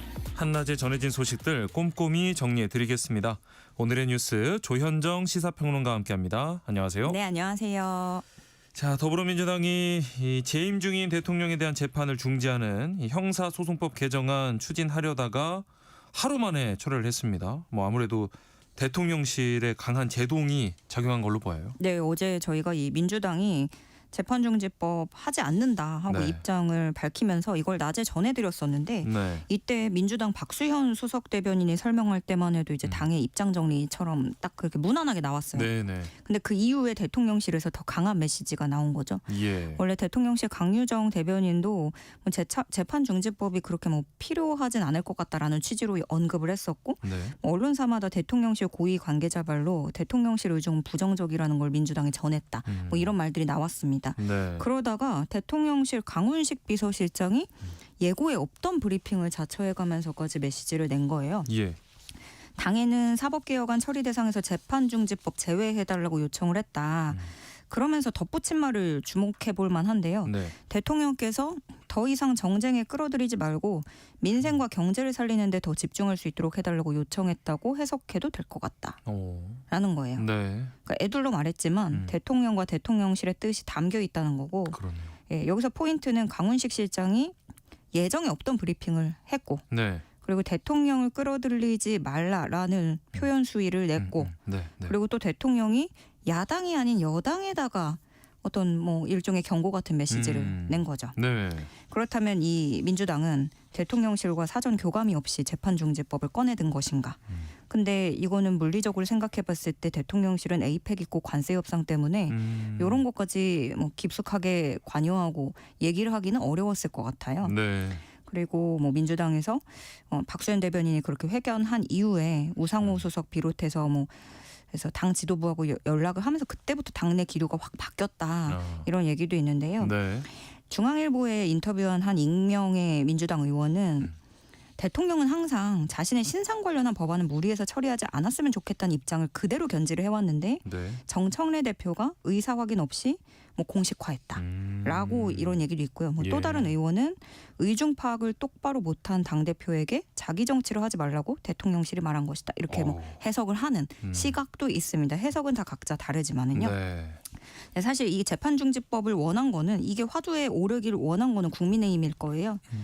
이게 자꾸 이게 정쟁이 갈 수 있으니까요. 네. 국민의힘은 민주당이 손바닥 뒤집듯 입장을 바꿔서 믿을 수가 없다면서 비판을 하고요. 그러면서 이재명 대통령이 직접 나서서 입장을 밝히라고 촉구하고 있습니다. 그리고 이재명 대통령은 사법 리스크 부각 기조를 계속 유지해가면서 재판 재개를 압박할 방침입니다. 네. 이런 가운데 이재명 대통령은 오늘 이 내년도 정부 예산안에 대한 시정연설에 나섰습니다. 네. 대통령의 예산안 시정연설은 그런 거죠. 앞으로 우리 이러이러한 돈이 필요하다. 이렇게 살림을 꾸릴 것이고 여기에 돈을 쓸 것이고 그렇게 국민들에게 설명을 하고 국회 협력을 당부하는 건데요. 네. 매년 이맘때 열리는 관례지만 그 윤석열 전 대통령 때 끊겼었어요. 예. 그 당시 야당하고 대화를 안 하면서 그 예산안 시정연설도 좀 이례적으로 불참을 했고 그래서 이번에는 2년 만에 다시 열리게 됐습니다. 시정연설에서 이재명 대통령은 정부 5개월간의 성과를 강조를 했어요. 뭐 에이펙 개최라든가 관세 협상 네. 또 한중 정상회담을 통해서 통화 수합을 하고 스캠 범죄 대응 비롯한 MOU들을 체결을 했고 3분기 경제 성장률이 반등했다. 뭐 주가 지수 올랐다. 이런 얘기들을 했고요. 예. 이제 내년도 예산안 규모는 일단 올해 본 예산보다 8.1% 늘어납니다.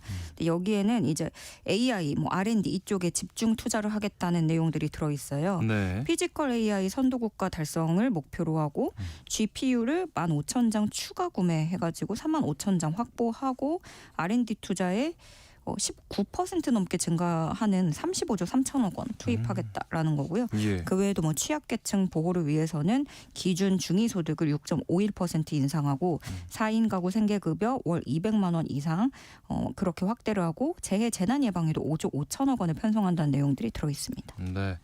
그런데 이번에는 이 이재명 대통령의 국회 시정연설을 국민의힘이 보이콧했네요. 네.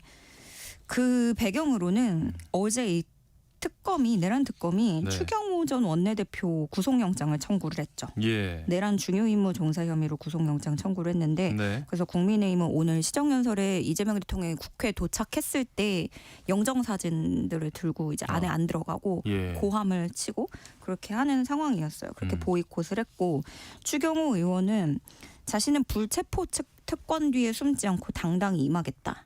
이렇게 밝혔습니다. 네. 그래서 국민의힘은 이 영장 청구가 야당 탄압이자 불법 특검이다 이렇게 주장을 하고 있고요.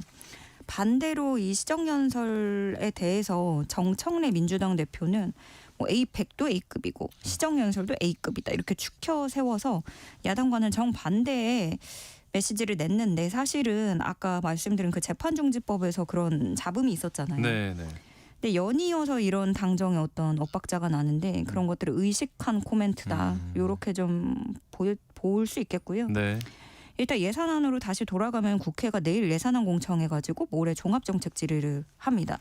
근데 여야가 세부 사항에서 곳곳에서 충돌을 할 거기 때문에 예. 법적 처리 시한까지 국회를 이 예산안이 통과할 수 있을지는 미지수고 대립이 길어지면 논의가 장기화할 가능성이 있습니다. 네. 자, 그리고 어제 한미 국방장관이 JSA 공동경비구역을 방문했는데 이날 북한군은 또 방사포를 발사한 걸로 확인이 됐어요. 네, 먼저 피그 헤그세트 그 미 국방부 장관이 한미 안보협의회 참석 때문에 한국에 와 있었어요. 네. 그리고 어제 오후 4시에 헤그세트 장관하고 안규백 국방부 장관이 8년 만에 판문점 JSA에서 회동을 준비 중이었습니다. 네. 그 시점에 북한이 어제 오후 4시쯤에 서해 북부 해상으로 방사포 수발을 발사했고요. 예. 그리고 북한은 원래 지난 1일 오후 3시쯤에도 역시 방사포 여러 발을 발사했는데 이 시간이 그 이재명 대통령하고 시진핑 주석이 정상회담한 지 10여 분 막 지났을 아하. 때였어요. 한창 네. 하고 있을 때. 그래서 우리 주요 외교 일정에 맞춰서 북한이 군사 도발을 계속하고 있는 그런 상황입니다. 예. 그래서 국방정보본부는 대남 타격 능력을 과시해서 존재감을 표출하고 관심을 유도하려는 의도로 보인다. 이렇게 평가를 했고요. 예. 우리는 예정대로 어제 판문점 JSA 같이 장관들끼리 갔고 오늘은 서울에서 한미 안보협의회 회의를 개최를 하는데요. 네. 오늘 아침 일찍부터 그 국방부 청사에 도착해서 우리 의장대가 환영 행사도 벌였고요. 헤그세스 장관이 어제 그 안규백 장관하고 판문점 갔을 때 군사분계 선이 이렇게 북한하고 가까이 마주해 있는지 몰랐다라고 또 얘기를 했다더라고요. 예. 이제 안보회의에서는 대북정책 공조, 북핵 억제, 한미동맹 현대화 방안, 국방비 증액, 전시작전권 전환 문제까지 굉장히 우리의 안보 현안이 폭넓게 논의될 것으로 보이고요. 예. 이외에도 확장 억제, 지역 안보 협력, 함정 건조 및 유지 보수 정비 등 방산 협력 내용들이 주요 의제로 올랐습니다. 그런데 특히 우리가 주목할 거는 여기서 전시작전권 전환, 네. 국방비 증액 그리고 한미 정상회담 때 나왔던 핵 추진 잠수함 도입 문제 그렇죠. 거론될 가능성이 있는데요. 회담 결과 오늘 오후에 공동 기자회견 통해서 발표될 예정입니다. 네. 자, 그리고 어제 이재명 대통령이 정부의 이 자산 매각을 전면 중단하라 이렇게 긴급 지시했다는 소식이 있었는데 왜 이런 조치가 나온 걸까요? 예. 급작스럽게 대통령 전격적인 지시가 나온 건데요. 예. 아무래도 윤석열 정부 때 국유재산 헐값 매각 의혹과 관련된 것으로 볼 수 있겠습니다. 예. 그러니까 예를 들어서 국방부 같은 사실 이런 곳들은 다 알짜배기 땅 같은 걸 가지고 있잖아요. 네네. 그런데 좀 노는 땅이 있을 수도 있고 그래서 각 부처가 소유하고 있는 노른자 땅을 헐값에 매각한 그런 사례들이 있다는 거죠. 네. 특히 이번에 국정감사 기간에 그 캠코 한국자산관리공사에 대해서 국감을 할 때 이런 일들이 좀 화두가 됐는데요. 네. 그 당시 국감장에서 지적된 내용들을 보면 윤석열 정부가 활용도가 낮은 국유재산을 우리 정부에서 앞으로 5년간 16조 원 이상 매각하겠다라고 발표를 2022년에 했었습니다. 네. 그리고 이후에 비교를 해보자면 그 결과를 비교를 해보자면 과거 정권들 쭉 보면은 국유재산을 처분할 때 낙찰가가 100% 미만인 매각건이 10개 중에 1개꼴이었다고 한다면 네. 윤석열 정부 때는 한 해에는 42%, 한 해에는 58%, 한 해에는 51%. 거의 이제 절반이 넘는 거죠. 예. 그래서 헐값 매각 사례가 크게 늘어났다라는 지적이 나왔고요. 네. 실제로 국유재산 규모가 2022년에 1,369조 원으로 역대 최대 기록한 다음에 네. 2023년에는 1,000억 원으로 지난해 24조 원 해가지고 이제 2년 연속 이렇게 줄어들고 1,344조 원까지 축소가 됐다는 겁니다. 네. 그리고 또 일각에서는 이거를 시기적으로 대규모 세수 결손이 발생했을 시기하고 일치하는 점을 주목하고 있어요. 네. 왜 그러냐면 이게 어쩌면 세수 펑크가 자꾸 문제가 되고 돈이 필요하니까 그걸 급하게 끌어다 쓰려고 땅을 팔았다. 뭐 요렇게 매각했다라는 의혹이 제기되고 있는 그런 상황입니다. 예. 김남준 대통령실 대변인은 담당 부처는 신속하게 국유재산 헐값 매각과 관련한 사실관계 파악하고 제도 개선 방안을 마련할 것이라고 밝혔고요. 기재부는 오늘 관련 브리핑 열고 정부 자산 매각 전면 중단과 관련한 구체적인 내용을 밝힙니다. 네. 한낮의 교양 파트너, 지금 여러분께서는 KBS 1라디오 세상의 모든 정보와 함께하고 계십니다. 자, 김건희 특검팀이 오늘 오전에 이 양평 공흥지구 특혜 의혹 등과 관련해서 김건희 여사 일가 소환했어요. 네. 모친 최은순 씨하고 오빠 김진우 씨 불러서 조사를 하고 있는데 네. 그 오빠 김진우 씨 같은 경우에는 7월이랑 9월 달에 이제 2번 특검 조사를 받았는데 최은순 씨가 이렇게 특검 조사 받는 거는 처음입니다. 네. 조사 받으러 들어가면서 기자들 질문에 뭐 개발 부담금 특혜 의혹 어떻게 생각하는지, 이배용 전 위원장 그 카드 인사문건 다 어디로 갔는지, 누가 가져갔는지 여러 가지 질문이 쏟아졌지만 네. 묵묵부답인 채로 들어갔고요. 예.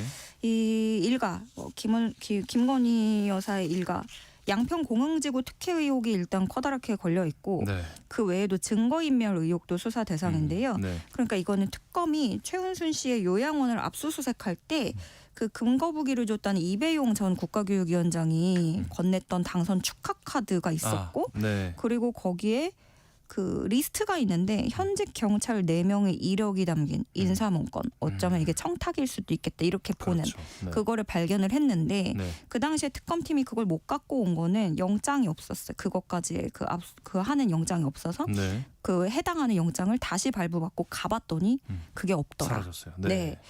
그래서 특검팀은 이들이 증거를 숨겼다고 보고 증거인멸, 은닉, 수사 방해 혐의 등을 수사할 계획입니다. 네. 그런가 하면 김건희 여사는 불구속 재판을 받게 해달라면서 재판부에 보석을 청구했습니다. 예. 본인이 어지럼증이 심하고 불안 증세가 나타나고 건강이 악화해서 적절한 치료가 필요한 상황이다라는 입장을 피력하는 걸로 전해졌고요.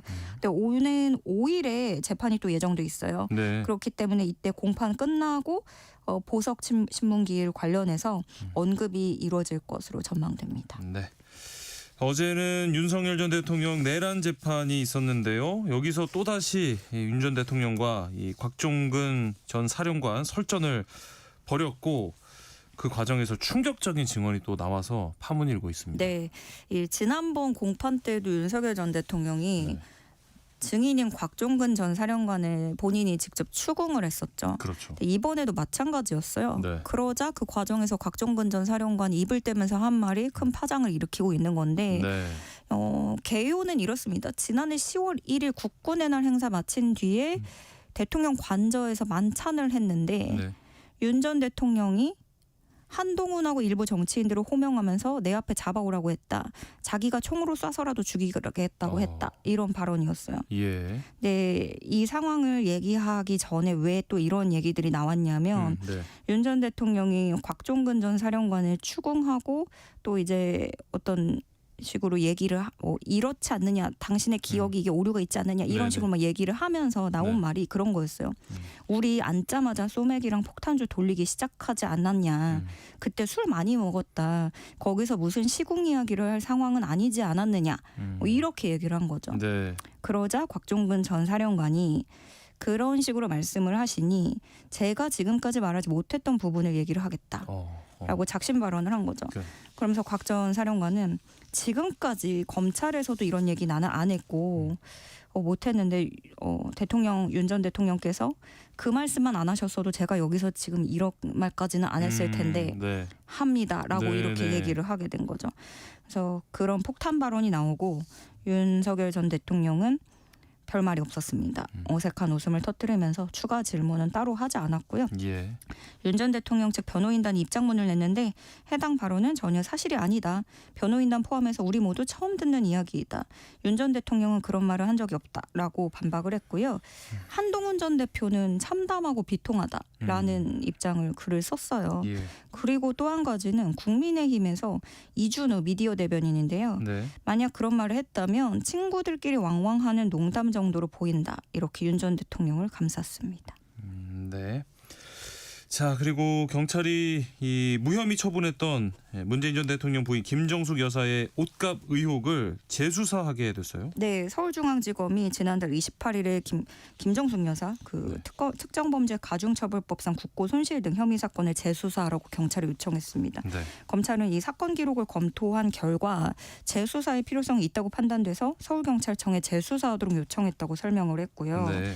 그 옷값을 치렀다는 관봉권이 특활비가 아니었다면 어떤 성격의 돈이었는지 소명이 부실하다는 취지로 지금 전해지고 있어요. 네. 근데 일단 돌아온 사건은 이 반부패 수사대가 다시 맡았는데 이 반부패 수사대가 무혐의 결론을 냈던 데였거든요. 예. 경찰 관계자는 한 달 내로 재수사해서 결과를 통보할 것이라고 밝혔습니다. 네.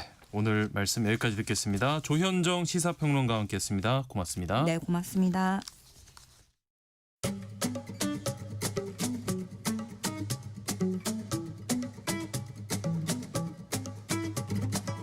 지금 바로 세모정에 물어보세요.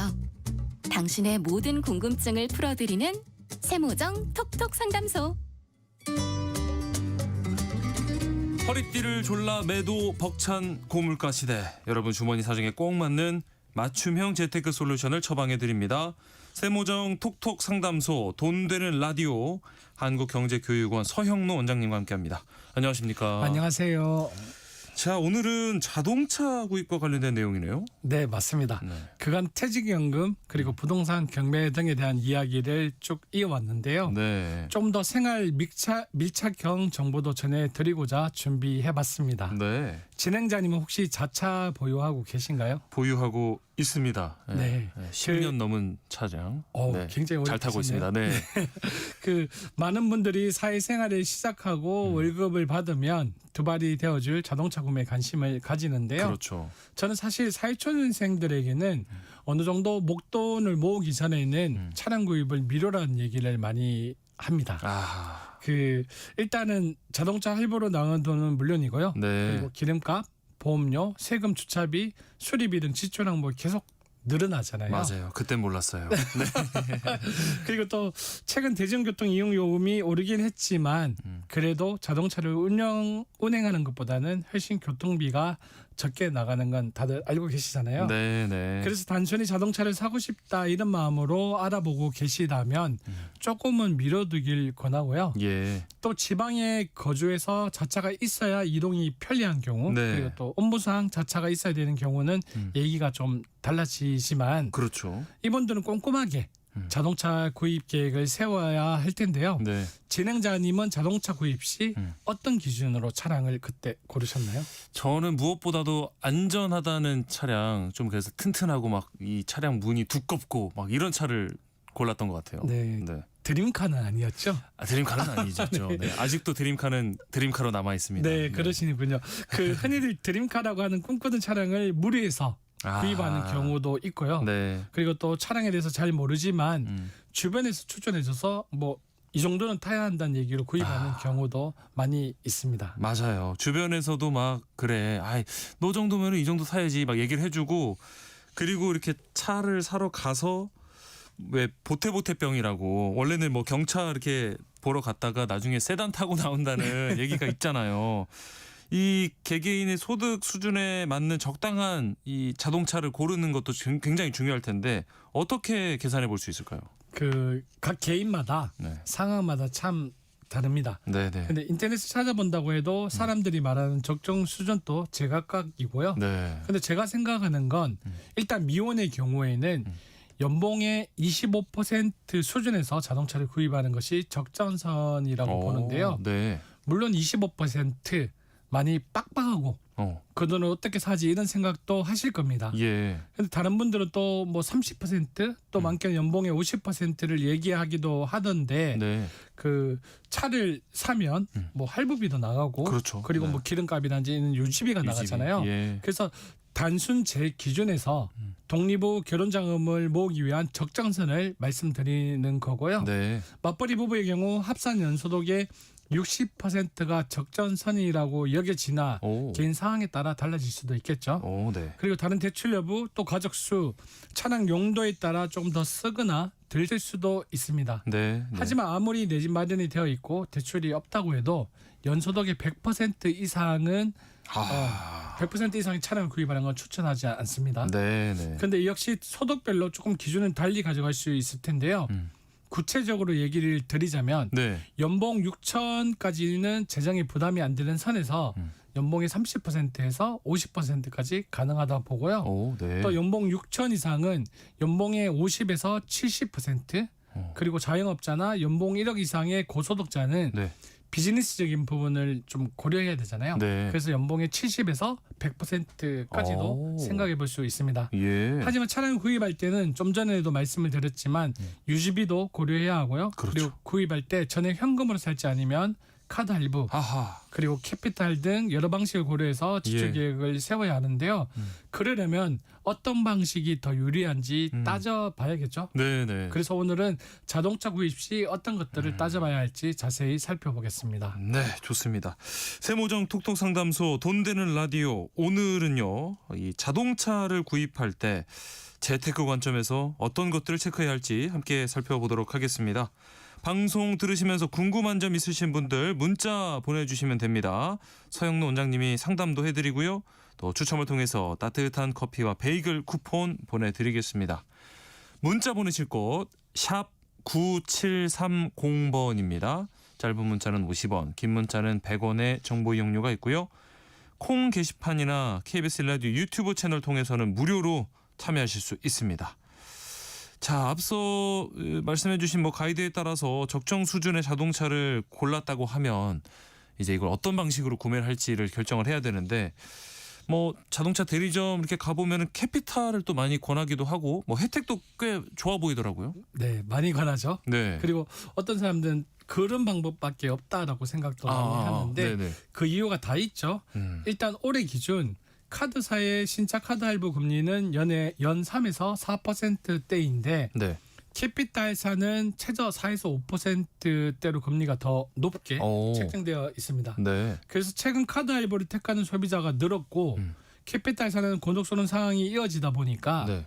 블랙박스 무료 제공과 같은 혜택을 내세우며 유도하고 있는 건데요. 예. 이런 혜택이 대리점마다 다르고 그게 어느 정도 가치인지 오늘 제가 다 체크하는 건 사실상 힘듭니다. 너무 다양하니까요. 네. 네. 하지만 카드 할부와 캐피탈 특징을 좀 정리해 드릴 수는 있을 텐데요. 예. 일단 카드 할부는 앞서 말한 것처럼 캐피탈보다 금리가 낮지만 한도의 제한이 있을 수 있습니다. 아하. 그리고 중도 상한 수수료가 없거나 낮은 수준이고요. 예. 캐시백이나 포인트 적립과 같은 혜택도 기대할 수 있습니다. 네네. 반대로 캐피탈 대출은 말한 것처럼 금리가 높은 데 반해 대출 한도가 크고 상환 방식 역시 다양합니다. 예. 3년에서 7년까지 상환 기간을 설정해서 상환 부담을 줄일 수도 있고요.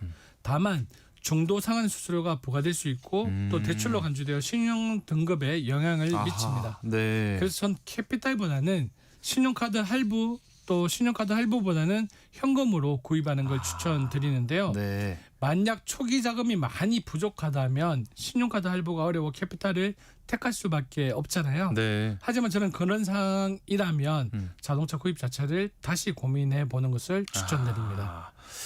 이 캐피탈이 신용 등급에 영향을 준다는 사실을 잘 모르고 덜컥 이렇게 캐피탈로 차량 구매하는 분들 많으실 것 같은데요. 맞습니다. 네. 그 캐피탈 대출도 신용 대출로 잡히기에 신용 점수 하락에 영향을 미치는데요. 네. 이런 상황에서 만약 급전이 필요해서 또는 부동산 계약을 위해 대출을 일으키려다 대출 거절 통보를 받는 경우 종종 받습니다. 네. 그래서 꼭 알고 캐피탈 이용하셔야 하고요. 물론 상한 이력을 잘 관리하면 신용 등급을 회복할 수는 있습니다만 상한했다고 바로 신용 등급이 회복되는 건 아니거든요. 아하, 네. 그래서 다른 대출 계획이 있는 분들이라면 캐피탈을 이용해 자동차 구입은 조금 더 고민해보는 걸 추천드리고요. 네. 또 많이 모르는 건데 이렇게 캐피탈을 이용할 경우 차량에 대한 건저당 설정이 되어 있습니다. 그래서 완납하기 전까지는 온전히 내 차가 아니라 담보 설정이나 차량 판매가 어려울 수도 있고요. 예. 또 완납했다고 해도 건저당 설정을 해지해야만 중고로 팔거나 명의 이전이 가능하다는 사실도 꼭 알고 계셨으면 좋겠고요. 그렇군요. 그리고 앞서 얘기한 중도 상한 수수료 역시 꼭 따져봤으면 좋겠습니다. 네. 제가 늘 빚은 빨리 갚는 게 좋다고 했는데요. 네네. 근데 이렇게 빨리 갚으려고 해도 수수료를 더 내야 한다면 참 생돈 나가는 느낌이 들잖아요. 그렇죠. 아깝죠. 그래서 캐피탈 계약의 경우 특히 중도의 대출을 갚으려 할 때 원금의 1에서 2% 수준의 중도 상환 수수료가 발생하는 경우가 많습니다. 네. 그래서 꼭 체크해보고 중도 상환 계획을 잡는 것도 중요합니다. 요즘에는 그래서 뭐 차량을 구매하는 것 대신에 뭐 그 리스나 렌트 택하시는 분들도 많은데 일단 리스랑 렌트는 어떻게 다른 건지 정확히 좀 구분이 가능할까요? 저도 예전에 처음 할 때 이 리스 렌트가 많이 헷갈렸었거든요. 그래서 일단 자동차 리스란 이용자가 차량을 직접 구매하지 않고 리스사나 캐피탈사가 소유한 차량을 일정 기간 빌려 타면 매달 정해진 금액을 납부하는 방식이라고 생각하시면 되고요. 예. 그리고 계약 종료 시 차량 소유권을 인수할 수도 있다는 이런 전제가 있습니다. 아, 그렇군요. 네. 그리고 렌트는 많이 알다시피 이용자가 렌트카 회사가 소유한 차량을 일정 기간 빌려 타는 방식인데요. 네. 리스와 렌트는 차 번호판으로 구별을 많이 저희가 하죠. 네네. 리스의 경우에는 일반 차량과 번호판이 동일하게 나와서 겉보기에 운전자가 구매한 차량인지 리스 차량인지 알 수가 없습니다. 그리고 반대로 렌트 차량은 많이 알다시피 하나, 호가 그렇죠. 포함된 렌트카 번영 번호판을 사용하는데요. 네. 또 렌트카는 세금, 보험, 정비 등 관리에 필요한 업무도 렌트사가 대신 처리해줘서 이용자는 정해진 렌트료만 납부하고 편하게 차량을 이용할 수 있다는 점이 장점이기도 합니다. 네. 반대로 리스의 경우에는 자동차 보험은 개인이 직접 가입해야 하고 세금도 별도로 납부해야 합니다. 네. 그리고 리스는 일종의 금융 상품이라서 신용점수를 확인하고 리스를 해주거나 신용점수가 낮을 경우 선납금 혹은 보증금을 더 많이 요구하기도 합니다. 오호, 네. 그래서 신용점수가 아쉬운 분들에게는 장기 렌트가 비교적 뭐 쉬운 선택지가 될 수 있겠고요. 네. 그리고 장기 렌트의 경우에는 주행거리 제한이 없는 경우가 많은데 네. 리스는 제한이 보통 있어서 연간 운전거리가 있다면 장기 렌트가 더 유리할 수 있습니다. 그리고 개인 사업자인 경우에는 이 리스나 렌트가 더 유리할 수도 있다고 하는데 맞는 얘기일까요? 일단 네. 맞는 얘기라고 먼저 말씀드리고요. 네. 그 자동차를 만약에 오래 탈 계획이라면 네. 현금 또는 카드 할부로 구매하는 게 리스나 렌트보다는 훨씬 저렴할 겁니다. 네. 하지만 방금 뭐 진행자님께서 말씀하신 대로 개인 사업자들은 세금이 참 중요하죠. 네네. 그래서 세금 문제로 리스나 렌트가 낫다는 얘기를 하기도 하는데요. 네. 이게 사실 업종 특성 그리고 자금 흐름, 회계 전략에 따라 달라질 수 있습니다. 네. 그래서 대략적으로 얘기를 드리자면요. 업무용 차량을 운영 중인 개인 사업자라면 리스든 렌트든 연 최대 1,500만 원까지 세법상 비용 처리가 가능합니다. 예. 하지만 앞서 얘기한 것처럼 장기 렌트는 자동차세, 보험료가 모두 포함된 월 렌탈료만 납부하면 되니까요. 네. 리스처럼 따로 납부하거나 정비할 필요 없이 세금 계산서 발급을 통해 간편하게 비용 처리가 가능합니다. 네. 그리고 경차, 화물차 9인 승이상 승합차 등 부가세 환급 대상 차량이라면 렌트료의 10%에 해당하는 부가세를 돌려받을 수도 있습니다. 오, 네. 그래서 업무용 차량을 운용 중인 개인 사업자 중 세금 정산의 간편함과 비용 처리의 효율성 모두를 잡을 수 있는 장기 렌트를 생각해 볼 수 있고요. 장기 렌트. 네. 하지만 차량 소유 의사가 있는 개인 사업자라면 리스가 좀 더 나을 테고요. 네. 어떤 경우든 차를 오래 타겠다는 계획이면 리스나 렌트보다 현금 또는 할부로 구매하는 게 가장 경제적일 겁니다. 직접 구매하는 쪽이. 그리고 이 차량 구매 시기도 연말에 구입하는 게 더 저렴하다라는 얘기를 많이 들었거든요. 근데 실제로 이렇게 구매 시기에 따라서 가격 차이가 있는 건가요? 네, 맞습니다. 일단은 많이들 알고 계시는데 아주 간단하게 생각하자면 올해 12월에 출고하면 차량 등록 연식이 올해인 2025년 연식으로 남게 되지만 그렇죠. 그리고 내년 1월 이후에는 같은 모델이라도 다음에 연식인 2026년이 되는 거죠. 이렇게 연식이 차이가 나면 나중에 중고차로 팔 때 가치가 달라지기에 소비자의 입장에서는 좀 꺼리게 되고 그렇죠. 이는 판매 부진으로 이어질 수 있으니까 제조사나 딜러가 연말에 할인 판매를 많이 하는 거죠. 또 12월 연말에는 한 해를 결산하는 결산 마감 등이 영업사원들한테 있잖아요. 그렇기 때문에 자동차 영업사원이나 딜러사는 연말에 판매 실적을 채워야 하는 압박감도 분명히 있을 거고요. 그리고 목표 달성 보너스가 걸려 있어서 연말에는 이익이 줄더라도 차를 팔려고 합니다. 할인해서. 그래서 소비자 입장에서는 가격 협상의 여지도 사실은 좀 더 크고요. 그리고 블랙박스 그리고 보증 연장 등의 추가 혜택도 더 받을 수 있습니다. 네. 그리고 올해 말까지 자동차 개별 소비세 인하 조치도 연장됐죠. 네. 추가 연장이 없을 수 있으니 계획이 있다면 올해 안에 사는 게 좋을 텐데요. 네. 만약 연말에 계약자가 몰려 차량 인도가 뭐 내년으로 넘어간다면 네. 혜택을 받지 못할 수도 있습니다. 네. 그래서 마음먹었다면 빨리 알아보는 걸 추천드리는데요. 예. 성능 및 RV 전 차종이 대상이고요. 혜택은 세율 5%에서 3.5%로 30% 인하나 최대 100만 원까지 감면됩니다. 예. 근데 만약 전기차를 구매할 생각이라면 네. 연말 또는 연초를 피하는 게 좋은데요. 피해야 돼요, 또? 네. 그 이유는 지방자치단체가 확보한 전기차 구매 보조금이 네. 보통 10월 전후로 소진되기 때문인데요. 10월. 네. 올해는 확인해 보니까 판매량이 많아서 9월 전후로 조기 소진된 곳이 많다고 하더라고요. 예. 그리고 연초엔 새 예산이 책정되기까지 시간이 걸려서 보조금 지급이 어려울 수도 있습니다. 아하. 그래서 전기차 구매를 생각 중이라면 연말 연초는 피하는 것이 좋습니다. 네. 자, 신차를 구입하는 경우 말고 또 뭐 첫 시작 이렇게 중고차로 알아보는 분들도 많이 계신데 중고차도 좀 싸게 살 수 있는 방법이 따로 있을까요? 있습니다. 네. 그 바로 공매를 통해 사는 건데요. 공매요. 네. 네. 공매는 정부나 공공기관, 금융기관이 보유한 차량을 공개적으로 매각하는 제도를 말하는데요. 네. 지자체나 법원, 금융기관 등이 세금 체납 등을 이유로 압류하고 있는 차를 채권을 확보하기 위한 목적으로 일반인에게 판매하는 절차인데요. 네. 경매 형태로 진행됩니다. 아하. 찾아보시면 관용차, 압류차 등 종류도 다양합니다. 예. 통상 시세보다 10% 이상 저렴한 수준에서 중고차를 구매할 수 있는데요. 네. 경쟁률이 낮을 경우에는 더 저렴하게 낙찰받을 수 있어서 네. 제가 한 3주 전에 네. 경기 남부의 자동차 보관소를 가봤는데 실제로 예. 외국의 뭐 수입차 중에 B 브랜드의 예. 굉장히 비싼 자동차도 한 50% 정도의 가격이었고 그리고 국내의 좋은 세단이죠. G로 시작하는 브랜드도 네네네네. 제 가격표를 보니까 한 40%도 안 되더라고요. 가격이. 그래서 보통 통상 중고차 시세의 네. 60에서 80% 수준으로 사게 사는 경우도 있습니다. 예. 아마 솔깃한 분들도 많을 텐데요. 네네네. 단점도 솔깃합니다. 단점이 있군요. 단점도 있습니다. 예. 그 중고차 매매상과 달리 차량 관리가 제대로 되지 않은 상태에서 시장에 나오는 경우도 있고요.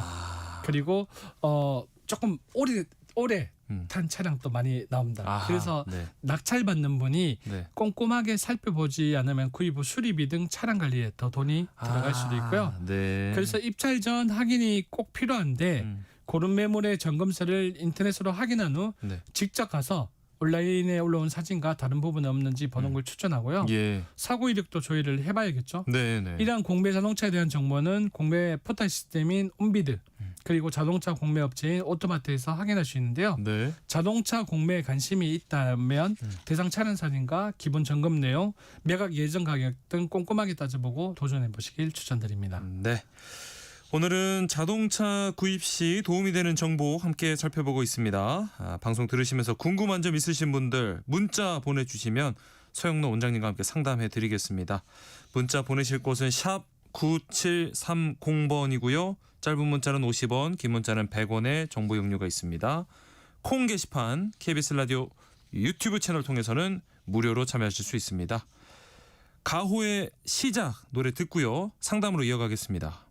네, 가호의 시작 함께 듣고 왔습니다. 노래 나가는 동안 또 문자 보내주셨는데요. 하나씩 살펴보겠습니다. 먼저 5944님, 중고 차량을 구매할 때 전액 현금 납부와 카드 할부 구매 중 어떤 방법이 좋을까요? 네. 잘못 걸렸습니다. 저한테 말씀하시면 저는 전액 현금으로 예상했습니다. 사라고 얘기를 드리는데요. 카드 할부 구매했을 때 장점도 있죠. 캐시백이라는 장점도 있어가지고 잘 이렇게 비교해 보는데 만약에 저라면 5944님이라면 전액 현금으로 살 때에 대한 조건을 걸 것 같아요. 좀 더 할인해 준다든지. 좀 더 할인을 더 걸어서 전액 현금으로 사라고 말씀드리고 싶습니다. 네. 지금 말씀하시는 거 보니까 5944님이 전액 현금 납부할 능력은 지금 있으신 것 같거든요. 여유는. 전액 현금 납부를 추천해 주십니다. 자, 0197님. 30대 초반입니다. 첫 차 중고차로 구매하려고 하는데요. 아주 좋습니다. 예상치 못한 수리비가 걱정이라서요. 만약에 연봉 4천 정도라면 중고차는 어느 정도 가격대로 보면 좋을까요? 질문 주셨습니다. 오늘 저희가 방송에서도 말씀을 드렸잖아요. 네. 25% 선이니까 1,000만 원인데 그 차량을 일단은 만약에 구매했을 경우에는 네. 매월 들어가는 또 다른 유지비 등이 있잖아요. 그래서 예. 차량은 웬만하면 조금 저렴하게 구매하는 게 맞고요. 그리고 수리비가 걱정되는데 요즘은 중고차 판매하는 데 가면 네. 그런 부분들이 또 잘 되어 있더라고요. 아, 그렇죠. 그래서 네. 좀 꼼꼼하게 따져가지고 이용하면 괜찮다고 생각이 듭니다. 네네. 요즘에는 그런 중고차 뭐 어플 같은 거 보면 뭐 사고 이력이라든지 이런 것도 쭉 맞습니다. 나와서 자동차 잘 모르는 분들도 비교적 상대적으로 좀 쉽게 구매할 수 있게 잘 돼 있더라고요. 꼼꼼히 좀 따져보시고 사시면 좋겠고요. 6246님. 차 명의를 두 사람으로 하려고 하는데요. 이럴 때 장단점 어떤 게 있을까요? 질문 주셨네요. 그 일단은 장점은 네. 보험료 그리고 할부이자 그리고 네. 건강보험료 같은 경우에 좀 절감할 수 있겠죠. 부부 공동 명의를 하니까. 네. 근데 또 문제는 사고가 났을 경우에는 뭐 공동 할증이라든지 뭐 만약에 좀 심할 경우에는 폐차 서류가 좀 복잡할 수도 있잖아요. 네네네. 그리고 취등록세 부담도 조금 단점이 될 수 있으니까 이런 부분들을 조금 확인해보고 어떤 게 더 유리한지 선택하시면 낫지 않을까 싶습니다. 네. 4817님 조금은 다른 내용이긴 한데요. 자동차 보험에 가입할 때 주의할 점 어떤 게 있을까요? 라고 질문 주셨네요. 그 자동차 보험에 가입할 때 주의할 점은 혹시 이 질문이 네. 제가 좀 더 저렴하게 가입할 수 있는 건지 이렇게 해석이 되는데요. 네. 일단은 그 특약에 주행 거리 같은 특약 부분을 네. 조금 조절을 하면 보험료를 좀 더 할인받을 수 있습니다. 네. 이런 부분을 좀 선택하는 게 어떨까 싶습니다. 네네. 그 자동차 보험 가입할 때 그러면 특약 같은 건 어떤 걸 좀 위주로 많이 보는 게 좋을까요? 뭐 가격 일단은 같은 거? 그 제가 첫 번째 말씀을 드렸지만 마일리지 특약이라고 했어요. 네. 그래서 주행 거리하고 그다음에 또 블랙박스를 장착하게 되면 그렇죠. 또 3%에서 5% 할인을 받을 수 있거든요. 네. 이런 부분들을 좀 체크하는 게 낫지 네. 않을까 싶습니다. 요즘에는 또 그 주행 그 내비게이션 통해서 안전운전하면 또 할인해주고 뭐 이런 것도 맞습니다. 있더라고요. 네, 네. 이런 것들 여러 가지 따져보시고 그 가격 비교 사이트도 있으니까 한번 비교해 보셔서 저렴하게 꼭 필요한 부분들 넣어서 보험 가입하시면 좋을 것 같습니다. 자, 오늘 문자 주신 분들 가운데 5944님, 0197님, 또 4817님께 커피와 베이글 쿠폰 바로 보내드리고요. 또 추첨을 통해서 당첨되신 분들 방송 끝나고 홈페이지에서 확인하시기 바랍니다. 세모정 톡톡 상담소 돈 되는 라디오 오늘 여기서 마칩니다. 한국경제교육원 서형로 원장과 함께했습니다. 고맙습니다. 맞습니다.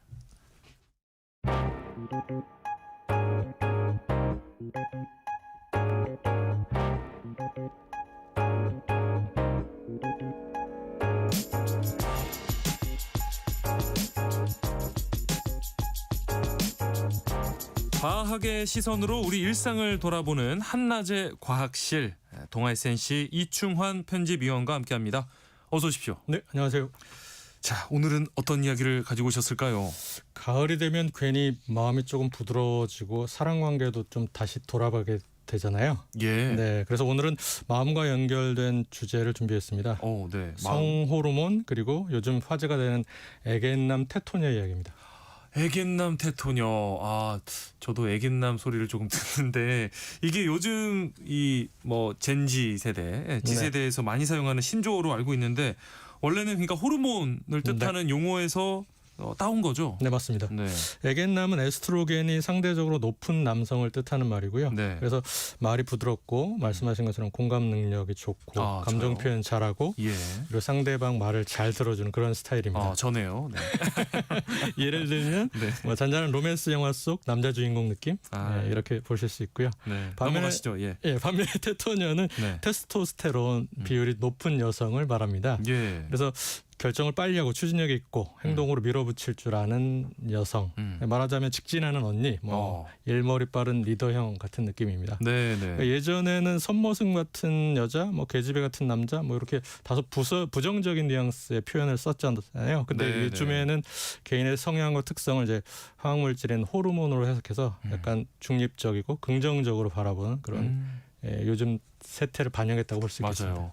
옛날에는 남자가 이렇게 울면 에이 어디 남자가 눈물을 보이고 막 이렇게 얘기했다면 요즘에는 공감하고 뭔가 감정이 풍부한 남자로 이렇게 해줘서 저도 좋더라고요. 네. 근데 여기서 에스트로겐은 여성 호르몬인 네. 거고 테스토스테론은 그러니까 남성 호르몬을 가리키는 거죠. 네, 일반적으로 맞는 말인데요. 네. 근데 많은 분들이 그 남성, 여성 이렇게 딱딱 있다고 생각하는데 네. 사람은 남녀 모두 에스트로겐과 테스토스테론 둘 다 가지고 있습니다. 네. 그렇죠. 비율이 조금 다를 뿐인데요. 네. 먼저 테스토스테론의 경우 남성은 고환이 이제 주 생산지고 네. 여성도 난소와 이제 부신에서 소량 생산되거든요. 예. 그 테스토스테론 같은 경우에는 뇌 시상하부에서 신호를 보내면 뇌하 수체를 거쳐서 이제 생식샘, 고환이나 난소에서 이제 분비량을 조절합니다. 이거를 좀 어렵게는 HPG 축이라고 하는데 몸이 성호르몬을 조절하는 중앙제어 시스템입니다. 뇌에서 조절하는 거죠. 다음으로 에스트로겐의 경우에는 여성의 남포에서 주로 생성되고요. 남성도 고환과 부신과 말초 조직에서 소량 생산이 됩니다. 조절 역시 앞서 말씀드린 HBG 축이 담당하는데 여성에서는 이제 월경주기 호르몬 예를 들어서 에스트로겐과 프로게스테론이 서로 스위칭하는 그런 데 참여하고요. 비유하자면 전체적으로 뇌가 지휘자 역할을 해서 개막 신호를 보내면 생식샘이라는 오케스트라가 테스토스테론과 에스트로겐 악기 소리를 섞어서 곡을 연주한다. 이렇게 볼 수 있습니다. 곡의 분위기는 행동, 감정, 신진대사로 나타나는데요. 결국 이 호르몬의 배합에 따라 달라지는 거죠. 그러면은 이 테스토스테론과 에스트로겐 구체적으로 어떤 역할을 각각 하는 걸까요? 일단 먼저 테스토스테론은 자동차로 치면 가속 페달 역할을 한다고 볼 수 있습니다. 그래서 근육뼈의 경우 단백질을 합성하고 골밀도를 높여서 힘, 전투력, 뭐 회복력에 관여하고요. 혈액 대사의 경우에는 적혈구를 생성을 강화해서 뭐 인슐린 감소성이나 지방 분포에 영향을 미칩니다. 그리고 뇌 및 행동에 미치는 영향을 보면 동기, 집중, 결단을 가속화하고요. 경쟁 도전 상황에서 활력을 줍니다. 물론 이제 개인차가 있고요. 생식의 경우는 뭐 아시다시피 남성의 2차 성징, 목소리 저음화, 수염 뭐 나는 거, 뭐 정자 생성, 성욕 이렇게 핵심이고 여성 역시 이 테스토스테론이 그 성욕과 활력의 소량이라도 기여를 한다고 합니다. 그리고 다음으로 에스트로겐은 이제 자동차의 서스펜션 완충 역할을 한다고 보실 수 있는데요. 뇌 정서 측면에서 보면 시냅스 가속성이 증폭하면서 기억, 감정을 조절하고요. 혈관, 심장의 경우는 혈관 내피를 보호하고 뭐 지질 프로파일에 유익한 영향을 줍니다. 특히나 이제 뼈에서 파골 세포를 억제해서 골다공증 예방에 핵심 역할을 합니다. 여성의 경우 에스트로겐이 줄면 골다공증 위험이 커지거든요. 그래서 그리고 이제 생식의 경우에는 여성의 2차 성징에 관련이 되고 월경 주기, 배란 신호 증폭에 관여하고 남성에서도 역시 정자성숙과 뼈, 뇌 건강에 기여합니다. 한줄로 요약하면 테스토스테론은 가속 추진, 에스트로겐은 안정 조율에 기여한다 이렇게 보실 수 있고요. 둘의 이제 밸런스가 결국 컨디션과 어떤 성향의 색을 만든다고 보시면 됩니다. 그런데 이제 좀 놀라운 점은 여기서 이 테스토스테론이 에스트로겐으로 이렇게 전환이 된다고 하더라고요. 네, 맞습니다. 여기서 앞서 조금 더 말씀드리면 테스토스테론은 안드로겐이라는 전체 호르몬의 일종이에요. 그러니까 예를 들면 과일을 예를 들면 사과이듯이 근데 에스트로겐은 전체적인 여성 호르몬을 뜻하는데 그중에 이제 에스트라디올이 테스토스테론과 이제 맞먹는 그런 하이 부류입니다. 그래서 테스토스테론과 에스트로겐은 그대로 설명드리면 사실 동일한 스테로이드 원자의 가지에서 출발하는데요. 그 아로마타제라는 효소가 테스토스테론의 이제 탄소 고리의 구조를 바꾸거든요. 그러면 이제 에스트로겐으로 전환됩니다. 특이하게 이제 에스트로겐은 남자의 몸에서도 필수인데 이 뼈 건강 유지, 정상적인 성욕 유지, 뭐 뇌신경 연결 안정화, 혈관 기능 조절 이런 거에 중요한 역할을 합니다. 그래요. 특히나 이제 앞서 말씀드린 것처럼 뼈는 테스토스테론이 아니라 테스토스테론에서 변환된 에스트로겐이 지켜줍니다. 아하. 남성이 만일에 아로마타제가 부족하다고 하면 뼈가 약해지고 골밀도가 떨어질 수 있다는 임상 케이스가 존재합니다. 그렇군요. 그러면 유달리 좀 에스트로겐이 많은 뭐 남성도 있을 텐데 어떤 경우에 어떤 남성을 이 애견남이라고 할 수 있을까요? 일단 테스토스테론을 에스트로겐으로 변환하는 효소인 아로마타제를 말씀드렸잖아요. 예. 이게 뇌 고환이나 난소 등에도 존재하지만 특히 지방 조직, 체지방에 많이 존재합니다. 그러니까 지방이 많아지면 결국 테스토스테론이 체지방 속에서 에스트로겐으로 변환되는 양도 함께 증가합니다. 예. 결국은 체지방이 늘어나면 테스토스테론이 줄고요. 에스트로겐이 늘어나게 되는 거죠. 네. 이에 따라서 배 나온 체형, 복부 비만이 나타나고 뭐 근육 감소, 피로감 증가, 뭐 성욕자, 감정 기복이 증가하면 현상이 나타나고요. 네. 심지어는 여성형 유방이 생길 가능성도 있습니다. 아하. 그래서 이제 비만 남성의 경우 에스트로겐이 우세한 애견남이 되기 쉽다 이렇게 말씀드릴 수 있겠네요. 그러면 아까 제가 초반에도 말씀드렸지만 남자가 뭐 젊을 땐 안 그랬다가 나이 들수록 좀 눈물이 많아진다 이런 얘기도 있잖아요. 이것도 성호르몬 영향일까요? 네, 그렇습니다. 그러니까 사춘기에 이제 테스토스테론이 급증하는 건 당연하죠. 네. 그런데 20대 초중반에 이 테스토스테론이 피크를 치거든요. 네. 근력 회복력이 최고잖아요. 운동 잘 되고 뭐 밤새 게임해도 괜찮고 열정으로 밀어붙이는 시기. 근데 이제 30대 후반에 넘어가면 매년 이제 1% 내외로 해서 완만하게 테스토스테론이 감소합니다. 그래서 이제 50대 이후에는 상대적으로 에스트로겐의 존재감이 커지고 그래서 이때는 그냥 뭐 드라마 같은 걸 보고 울기도 하고 말과 관계가 부드러워졌다 느끼는 사람들이 나타나잖아요. 그렇죠. 애견남으로 바뀝니다. 네. 그리고 계절적으로도 영향을 미치는데요. 사실 남자가 가을을 더 타잖아요. 맞아요. 남자의 계절이라고 하죠. 네, 맞습니다. 이것도 테스토스테론의 계절 변화 때문입니다. 아하. 남성의 테스토스테론은 여름 초가을에 최고치를 치고요. 그러다가 가을이 깊어지고 겨울로 갈수록 서서히 감소합니다. 결국은 상대적으로 에스트로겐의 존재감이 커져서 감정이 섬세해지고 추억을 회상하는 일이 늘어납니다. 예. 그러면 여성은 좀 또 반대로 나이가 들수록 이 테스토스테론이 또 증가하는 거죠? 네, 그렇습니다. 사춘기에는 에스트로겐이 상승해서 여성의 어떤 유방이 발달하고 체지방 분포가 바뀌고 월경이 시작되잖아요. 근데 이제 가임기에 역시 에스트로겐의 수치가 영향을 뭐 월경 주기나 배란 그리고 임신에 영향을 크게 줍니다. 그러다가 이제 폐경 전후가 되면 에스트로겐이 급감해서 안면 홍조, 뭐 수면 장애, 기분 변화, 골밀도 급락 뭐 이런 현상이 나타나고 예전에는 잠이 깊지 않고 예전처럼 그리고 이제 뼈 건강이 걱정이 되는 시기죠. 근데 상대적으로 이제 테스토스테론의 존재감이 커지면서 추진감 자기결정성이 높아지는 여성분들이 많아집니다. 결국 이때가 테토녀가 되는 경향을 볼 수가 있습니다. 이 신조어로 쓰이는 애견남 테토녀가 뭐 행동 방식은 물론이고 사고 방식도 이렇게 다른 걸 뜻하는데 실제로 성호르몬에 따라서 뇌도 다르게 반응을 할까요? 네, 그렇습니다. 테스토스테론은 뇌의 전측 대상 피질과 편도체라는 부분을 자극해서요. 행동 속도를 높이는 쪽으로 반응을 하게 되고 에스트로겐은 해마와 전전두엽 회로를 안정화시켜서 공감과 감정 해석을 강화하는 쪽으로 뇌가 작동을 합니다. 성향과 연관이 있다고 말씀드릴 수 있고요. 결국은 애견남은 말하기 전에 한 번 더 생각하고 공감하는 스타일. 그리고 테토녀는 생각하면서도 바로 실행하는 스타일. 이렇게 신경 회로에서부터 차이가 납니다. 그러면 이 성호르몬의 비율에 따라서 개개인이 일상생활에서 좀 느끼는 것도 좀 다를 수 있겠네요. 네, 그렇습니다. 먼저 이제 운동의 경우는 테스토스테론이 충분하면 근력 운동, 특히나 이제 덤벨, 바벨 같은 저항 운동에 대한 몸의 반응이 강하게 나타나거든요. 그러니까 테스토스테론이 근육을 만드는 건축 감독이자 단백질 합성 엔진 역할을 하기 때문인데요.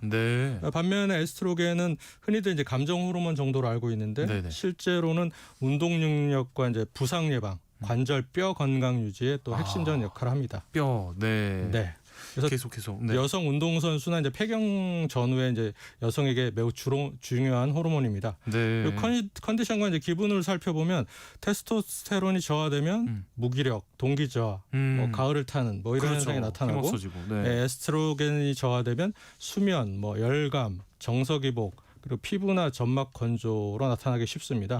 그리고 인지나 업무 스타일을 보면 테스토스테론 영향이 크면 빠른 결정과 직진 실행을 하고 에스트로겐 영향이 크면 이제 정서 조율이나 협업 감수성이 높아지는 쪽으로 갑니다. 물론 이제 개인차가 큰 영역이라 이게 절대적으로 이게 다 맞다 이렇게 말씀드리긴 힘들고 둘의 조합으로 이제 균형을 이루는 게 좋다 이렇게 말씀드릴 수 있겠습니다. 역시나 균형, 비율이 중요하다는 건데 이 성호르몬 비율에 따라서 사람의 그러니까 성격도 달라진다 이렇게 얘기할 수 있겠네요. 근데 사실은 호르몬 한 방으로 성격이 정해진다. 이건 사실이 아니거든요. 싱가포르 경영대 연구팀이 약 25개 연구를 메타 분석했는데요. 호르몬과 성격의 상관관계를 분석했습니다. 연구팀은 이제 크게 외향성, 친화성, 정서적 안정성, 성실성, 개방성 다섯 가지를 분류를 했는데 연구 결과를 보면 테스토스테론 같은 호르몬 수치가 성격에 미치는 영향은 매우 미미했다. 사실은 이제 개인의 성격은 유전, 환경 등 복합적인 요소가 작용해서 형성된다. 이런 게 연구팀의 설명이고요. 결국 결론적으로 말씀드린 호르몬은 성격을 만드는 게 아니라 이미 형성된 성향이 표현되는 방식이 영향을 준다. 예를 들어 보면 본래 이제 공감형 사람이 에스트로겐이 높으면 말투가 더 부드럽고 감정 신호에 민감하게 반응할 수 있고요. 본래 이제 도전적인 사람이 테스토스테론이 높으면 결정이 빨라지고 추진력이 더 두드러질 수 있는 거죠. 요즘에 근데 보면 또 이 애견남과 테토녀가 만나면 잘 맞는 커플이 될 수 있다 이렇게 하는데 과학적으로 좀 근거가 있는 말일까요? 네, 근거가 있습니다. 그러니까 뇌는 이제 감정과 행동을 조율하는 여러 회로로 구성되는데 사람은 자신이 좀 부족한 기능을 보완해주는 타인의 회로 패턴에 좀 자연스럽게 매력을 느끼는 경향이 있다고 합니다. 그러니까 애견남은 앞서 말씀드린 것처럼 뇌의 전전두엽과 해마 중심으로 활성화돼서 공감, 배려, 말의 심표를 통해서 상대방 감정을 이제 받아주는 역할을 하잖아요. 들어주고 받아주고. 근데 테토녀는 뇌의 편도체와 보상회로 중심으로 활성화돼서 결단, 추진, 도전을 통해서 이제 관계를 앞으로 끌고 가는 추진력이 또 좋고요. 결국 애견남은 들어줄 줄 아는 사람인 반면에 테토녀는 움직일 줄 아는 사람이니까요. 둘이 만나면 감정의 안정과 행동의 방향으로 뭐 인해서 관계가 좀 잘 진전되고 편안해진다 이렇게 볼 수 있겠죠. 저는 제대로 잘 맞는 짝을 만난 것 같습니다. 그렇습니까? 테토녀를 만났는데. 자, 이렇게 쭉 얘기해 보니까 결국 호르몬의 비율을 이해하는 것이 중요하다 이런 생각이 듭니다. 한낮의 과학실 오늘 여기까지 하겠습니다. 동아 SNC 이충환 편집위원과 함께했습니다. 오늘 말씀 고맙습니다. 네, 감사합니다. 세상의 모든 정보 오늘 순서 여기서 마무리하겠습니다. 모바일 쿠폰 당첨자 홈페이지 공지사항에서 확인하시고요. 저는 내일 다시 찾아뵙겠습니다. 행복한 오후 보내세요. 지금까지 아나운서 임지웅이었습니다. 고맙습니다.